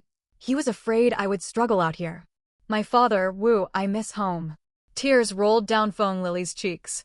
Li Qinglan felt awkward, unsure how to comfort her. Don't cry. Your father did all this for your sake. I know. I understand perfectly well. Something bad must have happened to my family. Feng Lily wiped her eyes. She was innocent, but not foolish. Sigh, try not to cry. Your parents probably sent you here to keep you safe for a while. Things will get better soon. Though Li Qinglan disagreed with their choice, as an outsider she could not pass judgment. Qinglan, you are so kind. You are the only one who treats me well. Feng Lily's eyes glistened with gratitude. Never mind. Go sit over there and rest. I will make dinner now. Li Qinglan did not know what else to say. They barely knew each other, so it was inappropriate for her to say too much. Her supper was simple: dough drop soup, 2 steamed buns, and a plate of cold tossed cucumber. She could not pull out better ingredients with Feng Lily watching her. Feng Lily sat quietly observing her cook. To her, Li Qinglan seemed capable of doing almost anything. Would you like some? Li Qinglan asked, seeing that Feng Lily showed no sign of leaving. May I? Feng Lily rubbed her stomach. She was genuinely hungry. Come and eat, then. Taste what I have made. Li Qinglan sighed. She had expected Feng Lily to decline, but the girl accepted without hesitation. Fortunately, she had made extra soup, otherwise there would not have been enough for 2. As soon as the food was set out, Feng Lily sat down. Qinglan, this tastes wonderful. The dough drop soup is delicious. Feng Lily praised the meal as if she were feasting on rare delicacies. It tastes good, but you can only have 1 bowl. I need the rest for myself. Seeing how unreserved Feng Lily was, Li Qinglan dared not offer her more. But I want another bowl. How about I give you a box of chocolate in return? Fine, go ahead and have some more. Li Qinglan did not know what to do with Feng Lily. No matter how cool her tone was, Feng Lily simply paid it no mind. One does not turn away someone being friendly.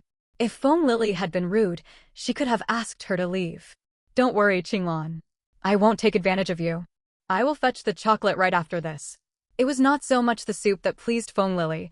She wanted to grow closer to Li Qinglan. Keep the chocolate for yourself. Tomorrow we start field work. I am worried you will go hungry. She doubted the sheltered young people would even manage to get up on time.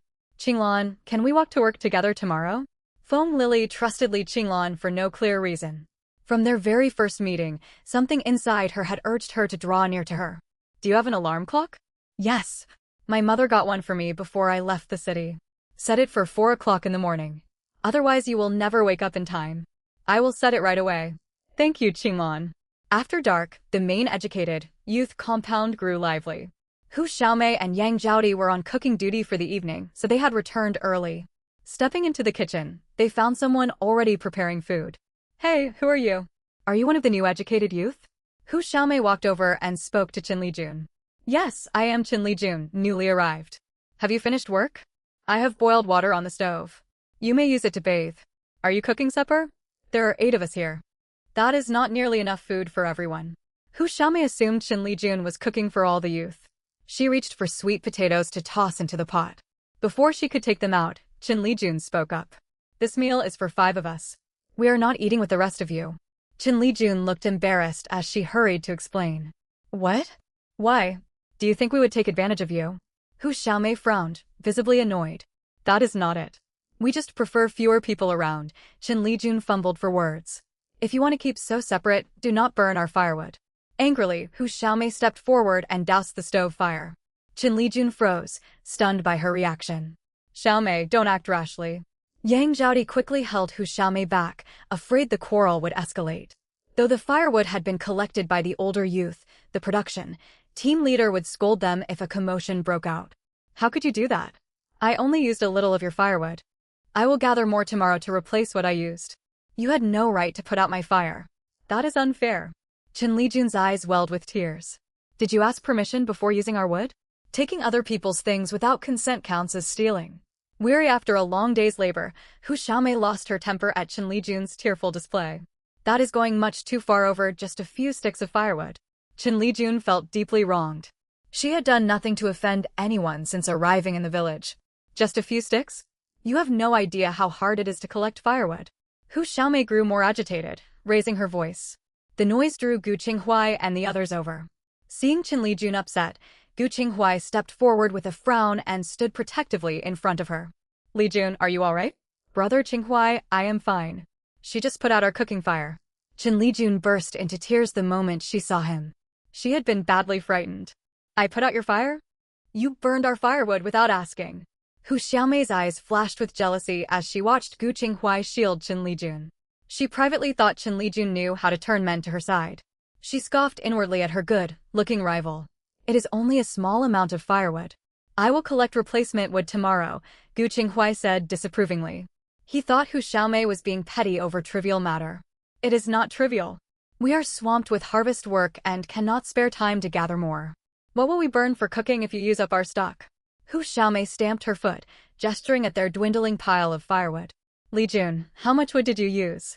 I will go collect some right now to pay them back. Gu Qinghuai hated being shouted at. His opinion of the older, educated youth sank. He thought it absurd that they would haggle over firewood. Please calm down. Xiaomei does not mean any real harm. It is getting late. Finish your cooking, because we need the stove next, Yang Zhaodi interrupted, hoping to defuse the tension. We are almost done, but could you lend us some firewood so we can finish cooking? Qin Lijun was also making dough drop soup. The grain rations given by the village were coarse, and they had no choice but to make do. Hurry up then. Just return an armful of firewood tomorrow. Seeing Qin Lijun struggling to relight the stove, Yang Zhaodi knelt down and helped her get the fire going. Thank you. I would have taken ages to get it lit without you. Qin Lijun was unused to wood, burning stoves, and had already struggled greatly with the fire before Hu Xiaomei doused it. My name is Yang Zhaodi. You can call me Zhaodi. I am Qin Lijun. This is Gu Qinghuai. The other 2 outside are our friends. The taller one is Wang Jiwei, and the shorter is Li Nan. We are newly arrived educated youth from the city. We will count on all of you for guidance. I heard 6 new youth were assigned here. Where are the remaining 2? Yang Zhaodi looked around in surprise. With all the noise in the kitchen, the other 2 should have appeared. One is cooking independently outside her quarters. She built her own stove by her doorway. As for Lily, she cannot cook. I will call her over once our food is ready. A flicker of envy crossed Qin Lijun's face when she spoke of Feng Lily. She did not want to keep cooking for so many people, but she had little money. She would rely on other support for the coming year. She often wished she could swap lives with Feng Lily and escape hardship. You all know one another. That is nice. I came to the countryside all alone, and I had a terrible time adjusting at first. You sound like you are from the capital city. Yes, all of us new arrivals are from the capital. Gu Qinghuai saw that Chen Lijun and Yang Zhaodi were chatting amicably and decided to step away. Before leaving, he shot Hu Xiaomei a sharp warning glance. That only deepened Hu Xiaomei's resentment toward Chen Lijun. If looks could harm, Chen Lijun would have suffered greatly. Shortly after Chen Lijun finished supper, the rest of the older, educated youth returned. Weary from labor, everyone sat in the courtyard to cool off. Aigua, look. That new girl is very pretty, far prettier than Hu Xiaomei. Lu Zhenhua nudged Wang Aigua and nodded toward Chen Lijun in the kitchen. Stop staring at other women. Remember you have a girlfriend already, Wang Aigua said. Exhausted from heavy daily labor, he only wanted rest. So, what if I have a girlfriend? We are not married. I am still free to change partners. Lu Zhenhua's expression darkened at the thought of Chen Yimei. If rural life were not so harsh and he did not rely on her material support, he would have broken things off with her long ago. You had better watch yourself. Chen Yimei is not someone you want to cross. Wang Aigua and Lu Zhenhua had gone to high school together, so he knew Chen Yimei well. As long as you keep quiet, she will never find out. After the harvest, I plan to go to the county town. Do you want to come along? Lu Zhenhua intended to pick up Chen Yimei's parcel and buy a cotton, padded jacket for himself. The weather would soon turn cold, and he did not want to freeze as he had the previous winter. I will not go. My family never sends me parcels, and trips to town cost money. Wang Aigua was neglected by his family, which was why he had ended up being sent to the countryside among his many brothers. This year I have a proper cotton, padded jacket. We will not suffer like we did in our past lives, scrambling even for basic warm clothing. The village planted lots of cotton this year. I wonder if they will distribute some to us educated youth. I want extra cotton for my quilt. Winters are brutally cold here. Wang Aigua sighed. He and Lu Zhenhua owned only 2 thin, stiff quilts. Last winter they had shared one bed just to survive the freezing nights. We had better stock up on plenty of firewood. Otherwise this winter will be very tough. Meanwhile in her room, Hu Xiaomei told Chen Yinghua and Wang Dia about the quarrel in the kitchen. Yinghua, those new youth are so unreasonable. We said a few words about them wasting firewood, and they brought a man over to intimidate us. How dare they act so arrogantly? Do they not care about getting along with everyone in the compound? After hearing Hu Xiaomei's account, Wang Dia formed a poor impression of the newcomers. Xiaomei, could it be you said something harsh? Chen Yinghua knew Hu Xiaomei was prone to jealousy. She suspected Hu Xiaomei had picked a fight because Chen Lijun outshone her in looks. That is not true, Yinghua. Why would you think that of me? Hu Xiaomei's eyes darted away. She was jealous. She had been regarded as the prettiest girl among the educated youth until the attractive new arrival stole the spotlight. She still did not know several more beautiful young women had also come to the village. Did that new girl provoke you, Sister Xiaomei? Wang Dia did not see through Hu Xiaomei's pretense and believed she had been wronged. I just hate seeing resources wasted. Let us drop the subject. There is hot water in the pot. You can go bathe. Serving, Hu Xiaomei omitted mentioning the hot water had been heated by the new educated youth. I am covered in sweat and itch from cutting wheat today. I was ready for a cold wash, but hot water is perfect, Chen Yinghua said. It was already August, and the air carried a faint chill. Wait till you finish washing, then I'll take my turn. After a tiring day, a hot bath sounds absolutely wonderful. After Wang Dia spoke, she started gathering her clothes. There was only one shower room at the educated youth settlement, so she would have to wait for Chen Yinghua to finish before she could bathe. Some distance away, Chen Lijun carried dinner back to her room in several trips. Once Gu Qinghuai and the others set up the table, they sat down to eat. Feng Lily had already eaten earlier, yet she still pulled up a seat once the food was laid out. Supper consisted of dough-drop soup and a plate of cured sausage, which Li Nan had provided. They had no other vegetables, so the sausage was simply boiled and sliced. Feng Lily, you already had a meal. Why are you eating again? Li Nan frowned when he saw Feng Lily helping herself to more food. Can't I eat even if I've had something? I contributed grain, so what right do you have to stop me? Feng Lily paid him no mind. She would eat every portion she was entitled to, even if it stuffed her full. That's not what I meant. I just thought you were full and wouldn't be able to eat so much, Li Nan said awkwardly, caught off guard by her sharp retort. Don't get any ideas. I won't save my grain for any of you.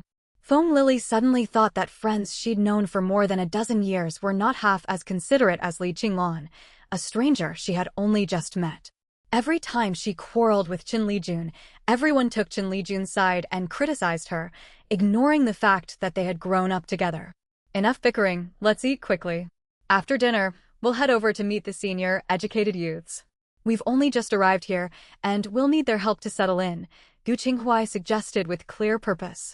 They would be living here for years. They could not afford to stay distant from the senior, educated youths. Brother Qinghuai, do we have to go? The senior educated youths were quite harsh toward me. Qin Lijun was reluctant to interact with them. Even the short time she spent in the kitchen earlier had made her feel their open dislike. It will be fine. I'm here and they won't dare mistreat you. Gu Qinghuai gave Qin Lijun a reassuring look. He knew she had been wronged earlier. Still, he could not afford to clash with the senior educated youths on her behalf. Feng Lily witnessed this exchange. To her eyes, Gu Qinghuai and Qin Lijun were exchanging tender glances. Anger surged through her. She fought the urge to step forward and confront Qin Lijun. Wang Jiwei noticed Feng Lily's agitated state and quickly tapped her arm. Lily, what's gotten into you? Eat your food, or there won't be any sausage left. Mind your own business. Feng Lily shot Wang Jiwei a glare and lowered her head to continue eating. Once everyone finished their meal, Gu Qinghuai led the group toward the collective dormitory up ahead. The senior educated youths had also finished dinner and were sitting in the courtyard enjoying the cool evening air. Hello everyone. We are the newly arrived educated youths. My name is Gu Qinghuai, and we hope we can count on your guidance from now on. Gu Qinghuai greeted them with a smile. Hello everyone, I'm Li Nan, a new educated youth. Hello everyone, I'm Wang Jiwei. I'm from the capital city. Hello everyone, my name is Feng Lily. Hello everyone, I'm Qin Lijun. Greetings. I'm Qining Hua, head of the Educated Youth Settlement. I've been in the countryside for 4 years. Come ask me if you have any questions. Hello, I'm Wang Aigua. I've been here for a year. Hello, I'm Lu Zhenghua. I've been here for a year. Hello, I'm Hu Xiaomei. I've been down to the countryside for 3 years.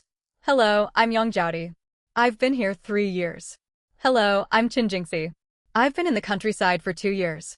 Hello, I'm Qin Youheng. 2 years here. Hello, I'm Wang Dia. 3 years in the village. After the round of introductions, the senior educated youths invited Gu Qinghuai's group to sit and chat. Wait a minute. 6 new educated youths arrived today, so why are there only 5 of you? Once everyone was seated, Jin Ingwan noticed someone was missing. You mean Sister Qinglan? She's already turned in for the night, Feng Lily explained. She had knocked on Li Qinglan's door earlier but received no answer. So early? She must be worn out from the journey. It's no wonder she's asleep already. We can introduce ourselves to her another day once she grows familiar with life at the settlement, Chen Inghua said gently. She saw no reason to treat the new girl coldly. By the way, we used some of your firewood while cooking today. We'll gather more tomorrow to return it. Please forgive us if we offended you in any way as newcomers. Gu Qinghuai swept his gaze across the crowd. Apart from Hu Xiaomei, no one reacted noticeably. It's just a few sticks of firewood. There's no need to be so formal, Comrade Gu. Lu Zhenghua waved his hand, unconcerned over such a small matter. That's right, just a little firewood. We can collect more when we have free time, Chen Inghua smiled awkwardly. She understood Gu Qinghuai was subtly reminding someone. I actually wanted to ask which mountain we can go to collect firewood. Gu Qinghuai disliked owing others anything. He planned to head up the mountain at noon the next day to gather firewood. At the very least, he wanted enough for their own cooking. They could not keep borrowing from others. You can collect wood on any of the nearby hills, but only broken branches. Do not cut down full, grown trees. Chen Inghua worried the newcomers did not know the rules and might damage the forest. We understand. Gu Qinghuai's group chatted with the senior, educated youths at the collective dormitory for a while before heading back to rest. They needed to rise early for farm work the next morning. Staying up late would make it hard to get out of bed. Cock-a-doodle-doo. Li Qinglan was woken by the crowing rooster. She glanced at her alarm clock and saw it was 3:30. She decided not to make breakfast that morning. She took 2 steamed buns out of her spatial storage to eat. Once she finished eating, she boiled water to brew chrysanthemum tea. In her past life, she had acquired several tea shops stocked with all varieties of tea. Farm labor was grueling, and chrysanthemum tea was ideal for preventing heat stroke. Li Qinglan finished preparing everything just as Feng Lily stumbled out of her room rubbing her eyes. "Good morning, Sister Qinglan. Would you like some chrysanthemum tea? Grab your canteen and pour yourself some if you do." Li Qinglan poured the first brew of chrysanthemum tea into her military canteen, then added more water to steep the blossoms a second time so nothing went to waste. "I'd love some, thank you, Sister Qinglan." Feng Lily woke up instantly and hurried back to her room. Moments later, she returned carrying her own military canteen. "Sister Qinglan, have you eaten breakfast yet? If not, I can give you a piece of chocolate. Father bought it from the overseas Chinese store." Feng Lily quietly slipped a chocolate into Li Qinglan's palm. "You keep the chocolate for yourself." "I don't care for it, it's far too sweet and cloying." Li Qinglan was not being polite. She truly disliked chocolate. Her spatial storage held plenty of snacks collected from supermarkets in her previous life. "Very well then. How about egg cakes?" "I still have several in my bag." Feng Lily paused, suddenly remembering the pastries in her luggage. "I'll pass. If you want to repay me, help me negotiate a better work assignment when you ask the village leader for a transfer later." Li Qinglan recalled the novel plot. Early the following spring, Feng Lily would become the village leader's daughter-in-law. She would then arrange to be transferred to tend pigs in the pigsty. The work was messy but not overly taxing. "No problem, leave it to me." Feng Lily patted her chest confidently. They chatted while filling their canteens with chrysanthemum tea. At 4:30 in the morning, a whistle echoed from the threshing ground. Right after, the village loudspeaker crackled to life.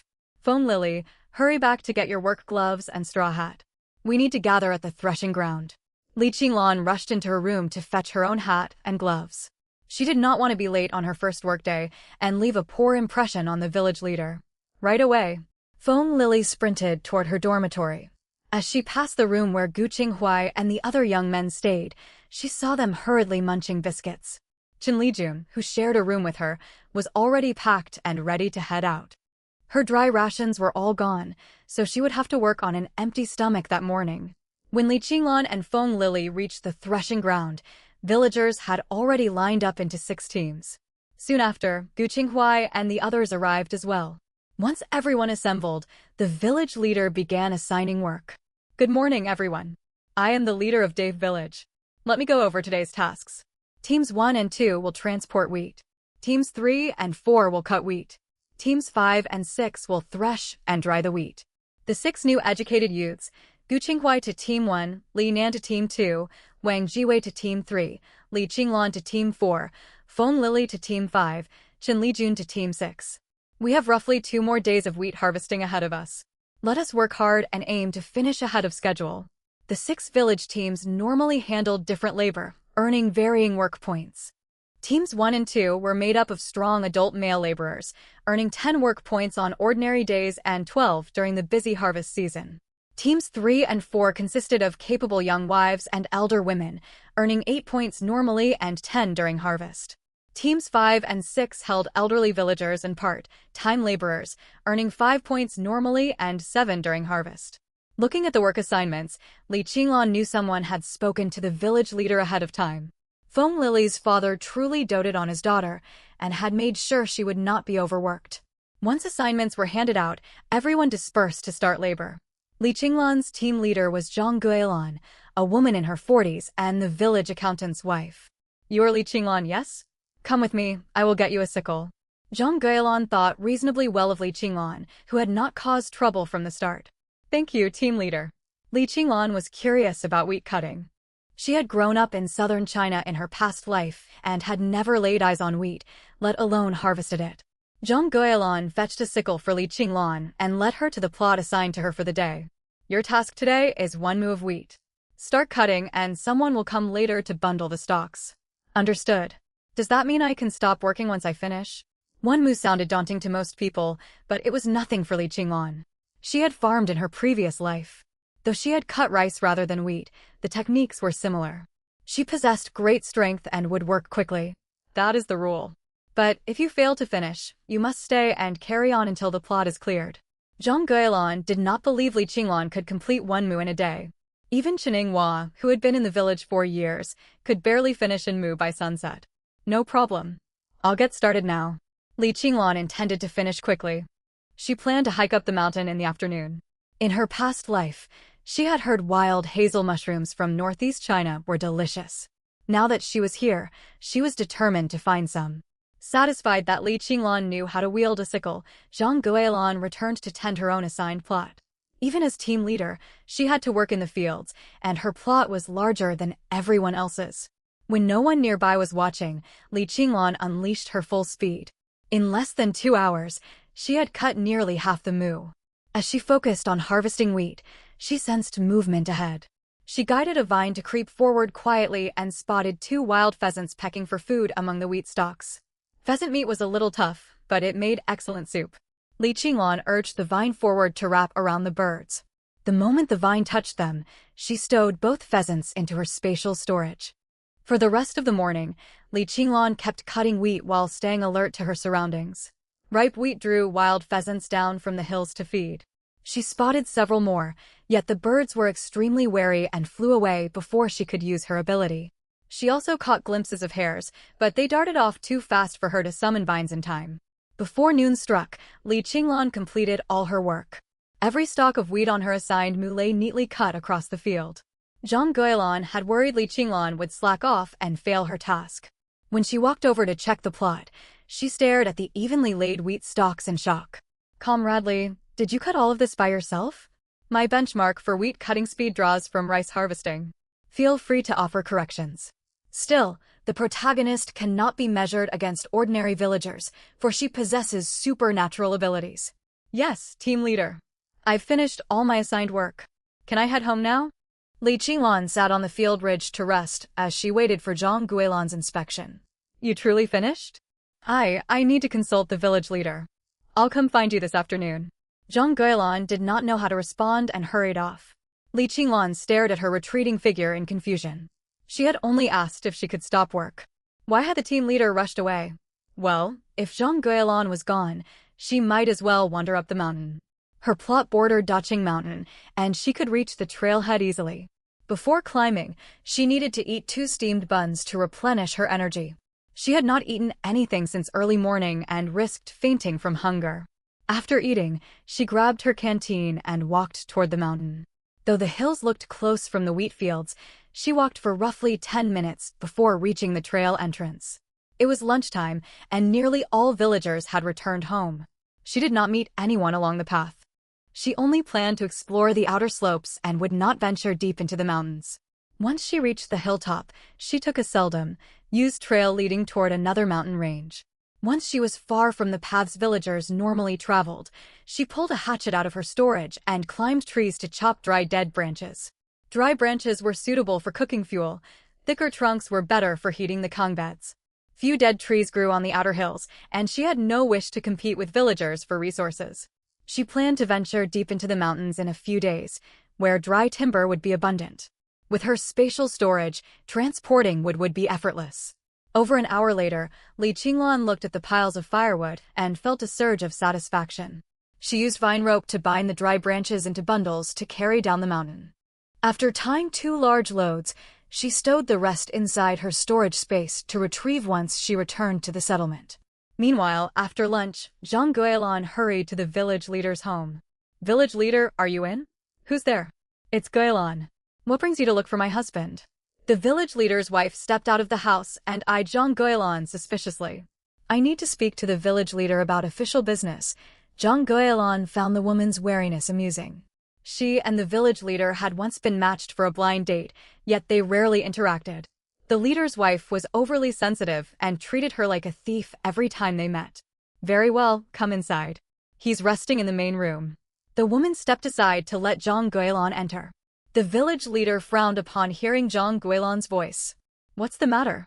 Have the new educated youths refused to follow orders?" "Nothing like that. I came to ask whether workers can leave once they've finished their assigned wheat plot." Uncomfortable under the village leader's wife's watchful gaze, Zhang Guilan hoped to settle her question quickly and depart. That's the rule, though few managed to finish their assigned plot before sundown. The village leader was not underestimating the newcomers. Past educated youths had tended to be delicate, often earning merely 3 or 4 work points each day when they first arrived. She finished already. Comradely cut her entire plot. "You can go check for yourself." Every stalk of wheat is neatly laid out, with none left standing. Before coming over, Zhang Guilin had double-checked Li Qinglan's field. The orderly rows of cut wheat looked even tidier than her own work. She cut that quickly? Where is her plot? Take me there at once to see. The village leader struggled to believe her. Li Qinglan looked slender and delicate. She hardly seemed capable of cutting wheat. Follow me. Would you like to come as well, sister-in-law? Sensing the village leader's wife continued to watch her distrustfully, Zhang Guilin suggested she tag along. I'll pass on coming along since you've got official business to attend to. I still need to feed the pigs at home. Though the brigade leader's wife wanted to follow them, she thought of her husband's earlier warning and decided against it. The brigade leader walked behind Zhang Guilin to Li Qinglan's assigned wheat plot. Seeing the situation was exactly as Zhang Guilin had described, his eyes lit up. It seemed educated youth Li truly had a gift for farm work. It was a waste to assign her to work alongside the other women. Sister Guilin, when educated youth Li comes back, pass on a message.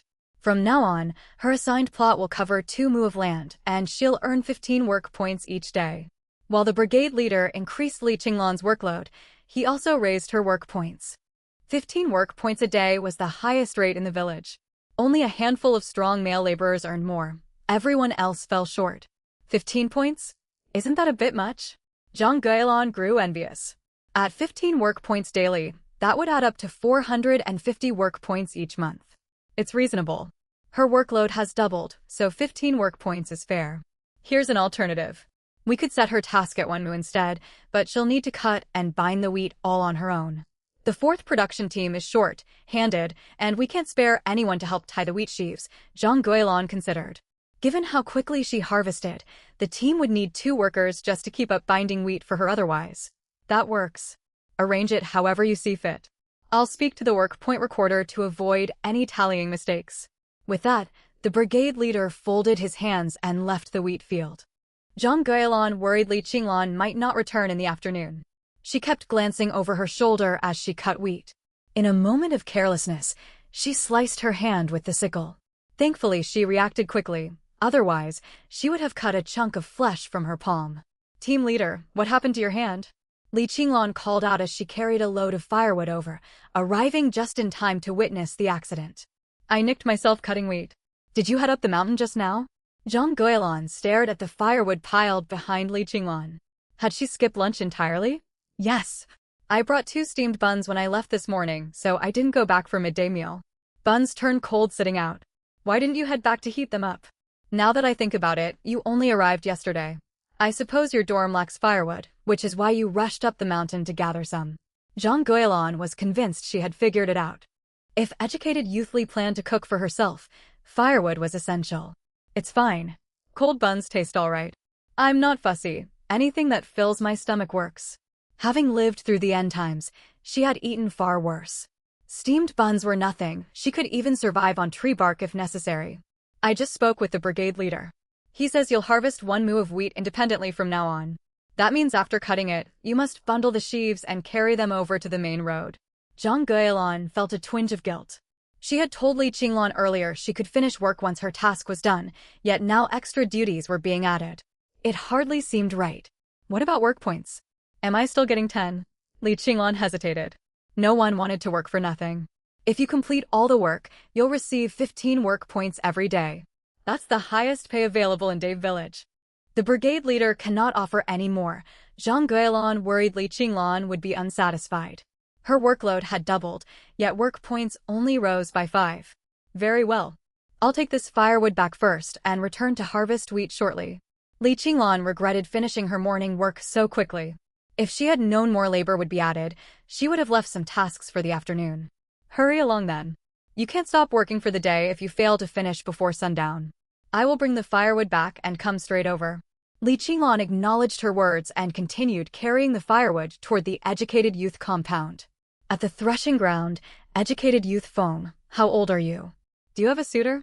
Old Lady Lai took an instant liking to Feng Lily the moment she laid eyes on her. Pretty and from a well-off family, the girl would make an ideal match for her youngest son. Why do you ask such things? Feng Lily frowned and stepped back a little, taking in old Lady Lai's grimy clothing. My youngest son is quite handsome, fair-skinned and capable at farm work. What's more, he graduated junior high school. There's hardly anyone else in the village with that level of schooling. Old Lady Lai edged closer, eager to promote her son. I'm not interested. I can tell just by looking at you that your son won't be attractive. Feng Lily had met plenty of good-looking young men, including Gu Qinghuai and Wang Jiwei. How can you speak like this? I misjudged you. I wouldn't waste my time on someone so ill-mannered. Furious, Old Lady Lai glared at Feng Lily several times before storming off. Once she left, Chen Lijun walked over to Feng Lily. Feng Lily, I'd advise you not to grow too close to the villagers. Be careful you don't get trapped by them. Chen Lijun meant well. Feng Lily came from a wealthy family and was beautiful, making her a highly sought target among the villagers. Mind your own business. I don't need your advice. Feng Lily disliked Chen Lijun and instinctively resisted anything she said. Suit yourself. Kind advice falls on deaf ears. Don't come crying once these villagers take advantage of you. Chen Lijun was stung by her attitude. She had offered a genuine warning, only to be rejected. I don't need your help. You're not being sincere at all. Feng Lily let out a cold snort and turned to walk away. Elsewhere, Old Lady Lai vented her frustration to an old friend. Wang, let me tell you, that educated youth Feng is terribly rude. I tried to show her the ropes, and she complained I talked too much. I don't believe you acted out of kindness. I bet you wanted her to help you finish your chores so you could slack off. Having known Old Lady Lai for decades, Old Lady Wang did not indulge her.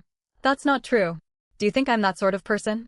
Old Lady Lai grew flustered, yet she dared not reveal her true intentions. If word got out, her youngest son's chances of finding a wife would be ruined. I know exactly what you're like. Be honest, you have other plans for that girl. I'd warn you not to push things too far. These newly arrived educated youths all come from influential families. It's best not to provoke them. Old Lady Wang could easily guess what her friend was scheming. In her opinion, Old Lady Lai spoiled her youngest son terribly. Already in his early 20s, he never set foot in the fields. If things continued this way, he would struggle to support himself, let alone marry. Don't worry, I won't offend them. I just hope to win her over so she can marry my youngest boy. Old Lady Lai's gaze shifted nervously. She knew her plan sounded far-fetched, but she believed nothing was impossible. With enough effort, she could secure a fine daughter-in-law for her son. Will your youngest son still avoid farm labor this autumn harvest? Doesn't your eldest daughter-in-law have anything to say about it? Old Lady Wang never understood Old Lady Lai's choices. Treating her grown son like a sheltered girl left him with no way to make a living in the future. What can she do? As long as I run this household, my youngest son won't need to work the land. You carry on like this. One day your eldest son and his wife will refuse to put up with it, and then what will you do? They wouldn't dare. I'd give them a good scolding. Old Lady Lai was confident of her authority at home. Her eldest son was filial and always obeyed her. He would never go against her wishes. Li Qinglan knew nothing of the commotion unfolding at the threshing ground. She carried her firewood back to the dormitory and stored it in the woodshed before heading out once more to work in the fields. The afternoon passed quickly. By closing time, Li Qinglan had bound all her wheat sheaves and hauled them to the roadside. You're Li Qinglan, right? 15 work points for today. Keep up the good work tomorrow. The work point recorder walked around her plot. Confirming her task was complete, he marked down her points. Thank you. Li Qinglan nodded. She had earned her 15 work points at last. Thankfully, she could handle the workload. You're impressive. Few young women can outmatch the village's strongest male laborers. I'm Wang Xiaozhen. Come find me if you ever need assistance. I appreciate it. I'm heading back now. See you tomorrow. Li Qinglan waved and left the plot. Back at the educated youth compound, Li Qinglan set about cooking sweet potato rice. For dinner, she planned a pot of rice mixed with sweet potatoes and braised eggplant. She would have cooked plain white rice, yet it would draw unwanted attention, so she added 2 sweet potatoes to the pot. After finishing her meal, she walked next door to borrow a shovel from Erhua. She intended to clear the wasteland beside her dormitory to make a vegetable plot. With daylight still lingering, she began digging straight away. Raw strength proved invaluable. In less than half an hour, she turned over 2 rows of soil. As she dug into the 3rd row, her shovel struck something hard. At first, she assumed it was a rock. But brushing away the dirt revealed a large stone slab. Wary of attracting attention, she casually covered the soil back over it. The moment she smoothed the dirt into place, a figure appeared behind her. She nearly cried out in fright. Who are you? What are you doing here? You must be the new educated youth. My name is Chin Yo-hung. I've been sent down to the village for 2 years. Are you clearing land for a vegetable garden? It seems too late to plant turnips and cabbages now.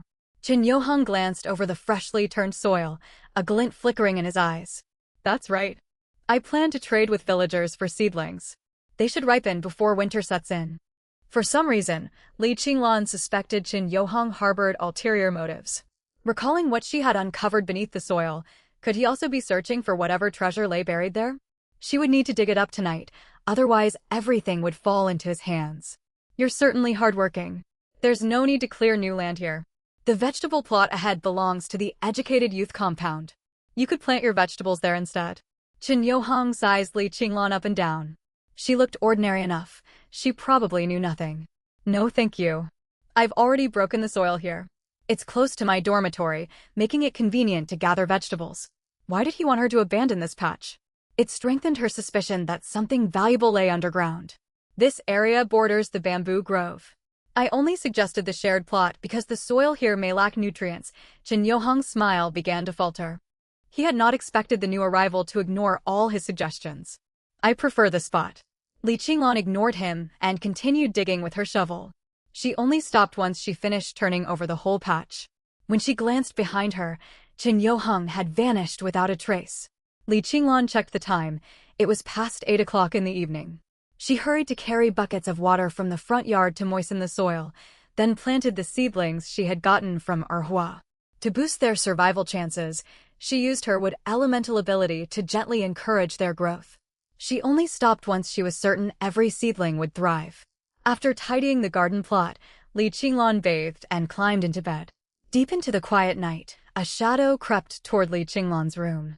He pulled out a dagger, but before he could open the door, twisting vines shot out from behind him and knocked him unconscious.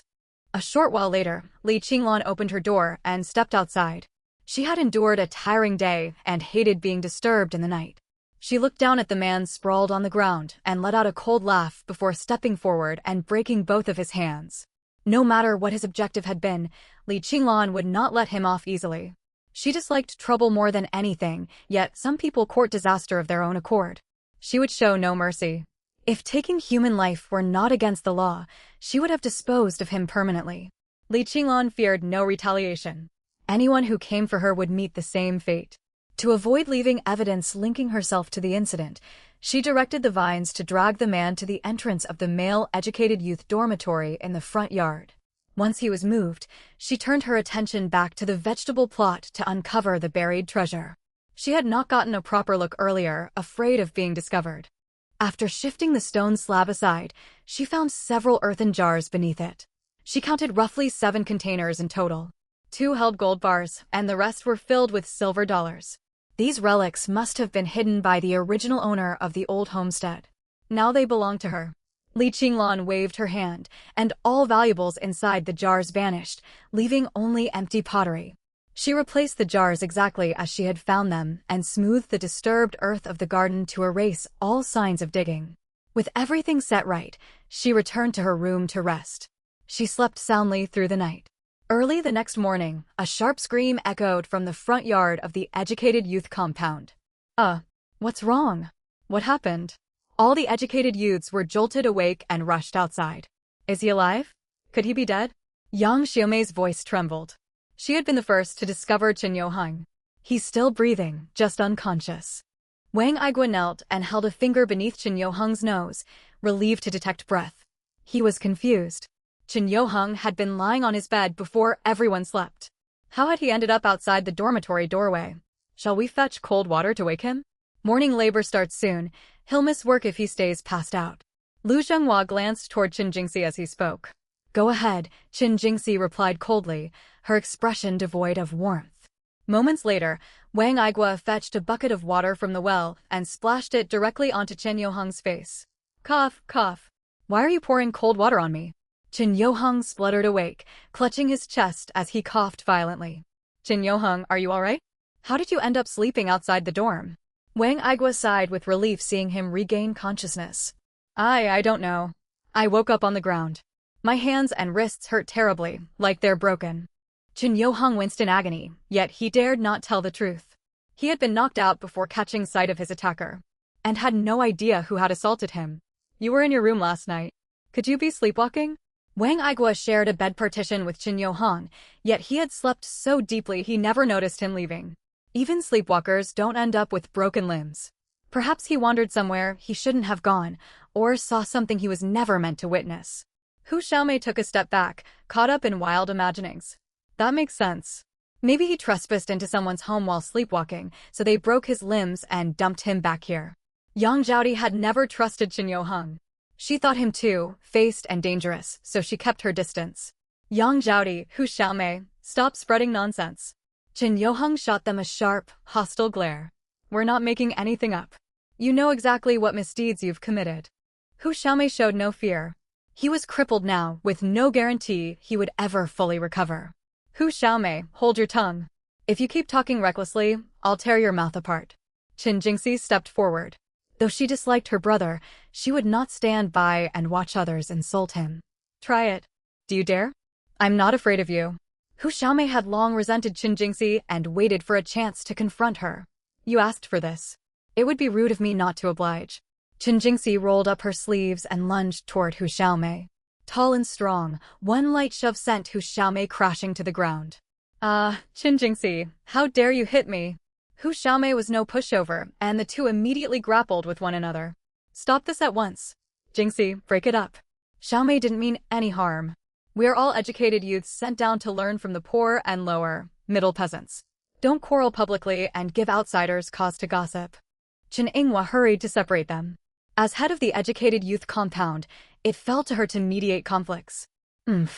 If Hu Xiaomei could just keep her mouth shut, I wouldn't bother wasting my time on her. Seeing Chen Yinghua step forward to break up the fight, Qin Jingxi let go of Hu Xiaomei. You bully people just because you're taller. And all of you, ganging up on me with Qin Jingxi. Hu Xiaomei shot the others a resentful glance, covered her face, and hurried back to her room. Jingxi, why don't you take your brother to see the barefoot doctor first? Chen Yinghua sighed as she stared at Chen Yohong slumped on the ground. In his current state, it seemed unlikely he would ever regain full use of his hands and legs. I'll carry him. Qin Jingxi, you support him from behind. Wang Aigua squatted down and let the other educated youths lift Chen Yohong onto his back before heading toward the medical station. Li Qinglan knew nothing of the commotion in the front courtyard of the educated youth compound. She had left early in the morning to start her work in the fields. The production team leader had assigned her plot of farmland the evening before work finished. The sun blazed fiercely during the day, scorching every inch of exposed skin.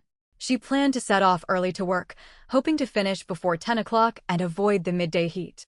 Li Qinglan thought she had arrived plenty early, yet as she neared her assigned field, she spotted figures already hard at work in the distance. Life was truly harsh for farmers in this era. Every task relied entirely on human labor. If this were the future, this patch of wheat could be harvested in just a few days. Lost in her thoughts, Li Qinglan swung her sickle and began cutting wheat. By the time the sun climbed higher, she had reaped nearly half her plot. Not far away, several female educated youths were also wielding sickles in their respective fields. Comrade Qin, look over there. That's your new educated youth, Li Qinglan. I heard she earned 15 work points yesterday. Widow Wang crept up beside Chen Yinghua, eager to share gossip. That can't be. Very few people in Date Village earn 15 work points. She's just a female educated youth. How could she get that many points? Chen Yinghua found Widow Wang's claim hard to believe. She was the most capable woman among all the female educated youths at the compound, yet she only earned 10 work points each day. It's the truth. Last night, I went to the accountant's house and overheard Wang Xiaozhen talking to him about the new educated youth. Seeing Chen Yinghua's skepticism, Widow Wang recounted everything she had overheard. Wait, you mean she not only earned 15 work points yesterday, but also carried a full load of firewood down the mountain? Chen Yinghua could barely believe her ears. For a woman to earn 15 work points was astonishing enough. To then find time to cut firewood on the mountain sounded impossible to anyone who heard it. It's absolutely true. If you don't believe me, we can ask Zhang Gailan later. I believe you. It's just utterly unbelievable. What are the two of you standing around chatting for? Get back to work. Jiang Jiqiang, leader of the third work squad, walked over and caught sight of them idling. Jiqiang, you sneak up without making a sound. You scared me. I heard your mother's been pushing you to go on blind dates. Have you met any girls you like? Widow Wang showed no fear and playfully teased him. Why do you care so much? Get back to work at once. If my uncle catches you slacking off, don't say I didn't warn you. As he spoke, Jiang Jiqiang glanced at Chen Yinghua. Seeing her indifferent expression, a sharp pain tugged at his heart. Very well. If she felt nothing for him, he would follow his mother's wishes and find a suitable girl to marry. After Jiang Jiqiang walked away, Chen Yinghua's expression darkened. She did not have feelings for Jiang Jiqiang, but if he married someone else, she would no longer be able to take advantage of him. Jiang Jiqiang was plain-looking and a farmer, but his uncle was the village brigade leader. She still needed his connections to fight for a city return quota, so she could not afford to cut ties with him. She would have to come up with a plan to keep him within her sphere of influence. Li Qinglan worked extremely quickly. By 9:30, she had finished harvesting all the wheat on her plot. She had no luck spotting pheasants or hares today. Perhaps her field was not close to the foothills, leaving no trace of wild game. When she returned to the educated youth compound, Li Qinglan immediately lit a fire to boil water for cooking. She planned to cook a pheasant today, stewed with the wild honey fungus she had picked on the mountain the previous day. It would make a wonderful pheasant and mushroom stew. The pheasant and hare she had caught the day before were still stored in her spatial dimension. With no one else around the backyard, now was the perfect time to prepare them. While the water heated, she first skinned the hare. Tanned rabbit pelts could be saved to make short boots later. Once the hare was dressed, she turned to the pheasant. Preparing the pheasant was simpler. She poured boiling water over it to pluck out all the feathers. When it was cleaned, she lit the stove, poured in oil, and started cooking the pheasant and mushroom stew. Too tired to prepare a full separate meal, Li Qinglan mixed cornmeal and baked a large batch of pan-fried corn flatbread beside the pot. Before she could start eating, she noticed Feng Lily standing a short distance away, swallowing repeatedly as she caught the scent. Sister Qinglan, your food smells amazing. It's making my stomach growl. Feng Lily felt awkward, caught red-handed drooling over someone else's meal. Would you like some? I'd love to, but I won't eat for free. I'll give you 2 yuan. Though tempted, Feng Lily had her pride and refused to take food without paying. All right. I made corn flatbread today. I'm not sure if you care for it. If it doesn't suit you, I can cook you a bowl of noodles. Seeing how generously Feng Lily offered payment, Li Qinglan did not want to be petty. It's fine. Anything you cook tastes great to me. Feng Lily stared hungrily at the flatbread, already eager to take a piece. She had no desire for noodles when fragrant flatbread was available. Very well, let's eat. I need to head back to work after this. Li Qinglan wasted no time and picked up a piece of flatbread to eat. After lunch, Li Qinglan hurried back to the fields. Her afternoon task was bundling all the wheat she had cut that morning and carrying it to the main track, where others would come to haul it away later. Feng Lily returned to the threshing ground to continue drying wheat alongside Chen Lijun. Lily, you said you were just going to the outhouse. Why were you gone for over an hour? Chen Lijun assumed Feng Lily had gone back to rest. I went back to eat. Don't prepare my portion for lunch later. I'm completely full. Feng Lily patted her stomach. The pheasant stew had been so delicious she had eaten far too much. What did you eat back there? I thought you couldn't cook. Chen Lijun looked thoroughly confused. Feng Lily struggled even to light a stove fire. I dropped by Sister Qinglan's place for a meal. Her pheasant and mushroom stew was incredible. Feng Lily made no attempt to hide her love of food, swallowing again just talking about the stew. You can't keep going over to other people's houses to mooch meals. Everyone is struggling to get by. If you eat up all Comrade Li's grain, what will she live on? I paid her. I'm not the type to freeload. Feng Lily turned away, unwilling to talk further with Chen Lijun. She would never shamelessly take food without compensation. Meanwhile, at the village medical station, when Qin Yohang learned his hands and legs were permanently damaged, he froze in shock. How could this happen? Who had broken his limbs the night before? Could it be that new female educated youth living in the backyard? But she was just a young woman. She did not look like someone skilled in fighting. Brother, what will you do now? Will you return to the city? Qin Jingxi stared at her brother's broken body, a chill running through her. She had known that person harbored malicious intentions. If the treasure hidden at the educated youth compound were easy to find, they would never have shared the secret. I have no choice but to go back. The brigade leader won't let me stay here relying on others for food. Once I leave, focus on your work in the fields. Forget all about the treasure. I only want you to stay safe until you can return to the city. Chin Yo-hung was thoroughly terrified. His greed had landed him in this state, and he accepted it as his own fault. But his sister was different. She was still young, with a promising future ahead of her. She ought not to risk her life chasing wealth. So you're just going to let this drop? Of course not. I was injured carrying out work for that man. If the compensation he offers me fails to satisfy me, I'll drag everyone down with him if I have to.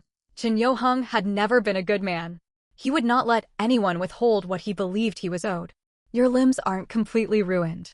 If you seek out a skilled doctor in town, there's a chance they can set them properly. A dark glint flickered in Chin Jingxi's eyes as she looked at her brother lying on the bed. Don't worry. I know exactly what to do. After lunch, Li Qinglan busied herself in the wheat field. An acre of wheat covered a wide stretch, and many workers had barely cut half their plots. After hours under the sun, the wheat had lost most of its moisture and was much lighter to carry. Comradely, you're even faster than yesterday. You'll be able to finish work in less than 2 hours. Zhang Guilan glanced at Li Qinglan's half-completed plot, envy flickering across her face. She wished she could work so quickly so she could head home early each day. If all goes well, I should wrap things up in an hour and a half. Team leader, I was wondering, does anyone in the village have eggs to trade? I'd like to stock up on eggs to nourish myself. Her supply of eggs in her spatial dimension was running low, and she hoped to gather some to store for winter. You've come to the right person. I have eggs at home. I'd planned to take them to town on the next market day to trade for salt, but I can sell them to you instead. Zhang Guilan owned 4 hens. Aside from eggs set aside for her grandson, she had saved the rest to exchange at the supply and marketing cooperative. Wonderful. I'll stop by your house after work. Do you know where I live? Or tell me how many eggs you want, and I can send my daughter over to deliver them to you. That works perfectly.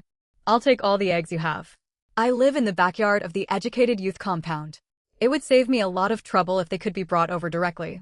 Li Qinglan had no desire to visit the accountant's house and draw unnecessary attention. Very well. I'll send my daughter with them this evening.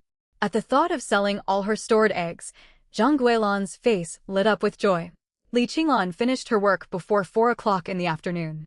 She had no plans to head up the mountain today and returned to her dormitory early.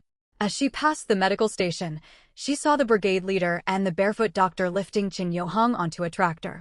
A young woman sat beside him on the tractor, supporting his body. She had struck brutally the night before, crippling him. Yet, she felt no remorse. Anyone who tried to harm her needed to be ready to face the consequences. She had actually held back. She had not fully severed his tendons in his hands and feet. If he was willing to spend money on treatment, he could recover enough to walk and live normally. Li Qinglan had only walked a short distance when Chin Jingxi hurried to catch up with her. Comrade up ahead, could you wait a moment? Are you calling me? Li Qinglan turned and saw the girl who had been supporting Chin Yo-hung on the tractor. My name is Chin Jingxi. I've been in Dave Village for 2 years. Chin Jingxi stepped before Li Qinglan, wearing a smile. I'm Li Qinglan, the new educated youth. Are you heading back from work? You finished tasks awfully quickly. The smile on Chin Jingxi's lips never reached her eyes as she sized Li Qinglan up and down. I manage. I simply leave for the fields extra early each morning. Even though the girl wore a pleasant expression, Li Qinglan felt an inexplicable chill. I heard you cleared a small vegetable plot beside your room. Are you planning to grow cabbages and turnips? The compound already has shared vegetable plots. There's no need for you to open new land. The wasteland behind your quarters sits over bamboo roots, and soil like that is terrible for growing vegetables. It's fine. When I have free time later, I'll carry humus soil down from the mountain. Once I spread a thick layer over the ground, the plot will be fertile enough by next year. Li Qinglan sensed Chin Jingxi was probing her, so she chose her words carefully. If Chin Jingxi discovered she was the one who had injured Chin Yo-hung, endless trouble would follow. That's true. Having a garden right beside your room is convenient for picking vegetables, without needing to walk all the way to the front courtyard. By the way, the weather will turn cold soon. Why not move into the shared dormitory? Living alone feels spacious, but you'll burn through far more firewood in winter. I prefer living by myself. I struggle to sleep when many people share a room. Don't worry about firewood. If I can't gather enough alone, I can trade for it with villagers. If you've already made up your mind, I won't press you. Life as an educated youth in the countryside is difficult. If you encounter any hardships, come find me in the front courtyard. I'll help however I can. Chen Jingxi could uncover no clues from their conversation and decided to drop the subject. There was plenty of time to dig for information later. Thank you, Comrade Chen. Li Qinglan smiled and fell silent. They parted ways as Li Qinglan returned to the backyard. The first thing she did was carry buckets of water to irrigate the vegetables she had planted the night before. After a full day of harsh sunlight, the seedlings were wilting badly. Once the plot was thoroughly watered, Li Qinglan channeled her wood-element ability to gently encourage the greens to grow faster. After tending the garden, she unlocked her door and went inside. Exhausted after a long day, she did not bother cooking a new meal. She reheated leftover food from noon for dinner. Meanwhile, the front courtyard of the Educated Youth compound was bustling with activity. Chen Lijun handed over her wheat-drying work to Feng Lily and headed back to cook dinner. She walked into the compound to find Hu Xiaomei already busy at the stove. Comrade Hu, you're back unusually early today. Chen Lijun was surprised. Working at the threshing ground, she usually returned before everyone else. Mind your own business. I got back early, so I'll start cooking first. Hu Xiaomei disliked Chen Lijun and turned her head away, refusing to speak further. Very well. You cook first. I'll pick some vegetables to wash. Not wanting to quarrel, Chen Lijun turned and left the kitchen. The Educated Youth compound garden grew plenty of vegetables, yet poor care meant the crops did not thrive. The yard-long beans were turning mature in August. Chen Lijun plucked a handful, planning to make braised rice with beans for dinner. When she carried the beans back into the kitchen, Hu Xiaomei caught sight of her. Chen Lijun, have you lost your wits? Those yellow, mature pods were set aside for seeds. You've picked them all. What will we plant next year? I didn't know. Chen Lijun froze under Hu Xiaomei's scolding, staring down helplessly. You didn't know? Couldn't you have asked first? You've ruined all our saved bean seeds. Hu Xiaomei seethed with anger. She had always known Chen Lijun was careless. Shortly after arriving in the countryside, she had secretly used their firewood, and now she had destroyed their seed beans. I truly didn't realize, Sister Xiaomei. I'm so sorry. Chen Lijun apologized quickly. An apology solves nothing. Give me back my bean seeds. Hu Xiaomei stepped forward, grabbing Chen Lijun by the collar and confronting her loudly. Gu Qinghuai, who had returned to fetch drinking water, witnessed the scene. Hu Xiaomei, why are you bullying Chen Lijun again? Brother Qinghuai, I think I've done something wrong. At the sight of Gu Qinghuai, Chen Lijun looked as if she had found a savior.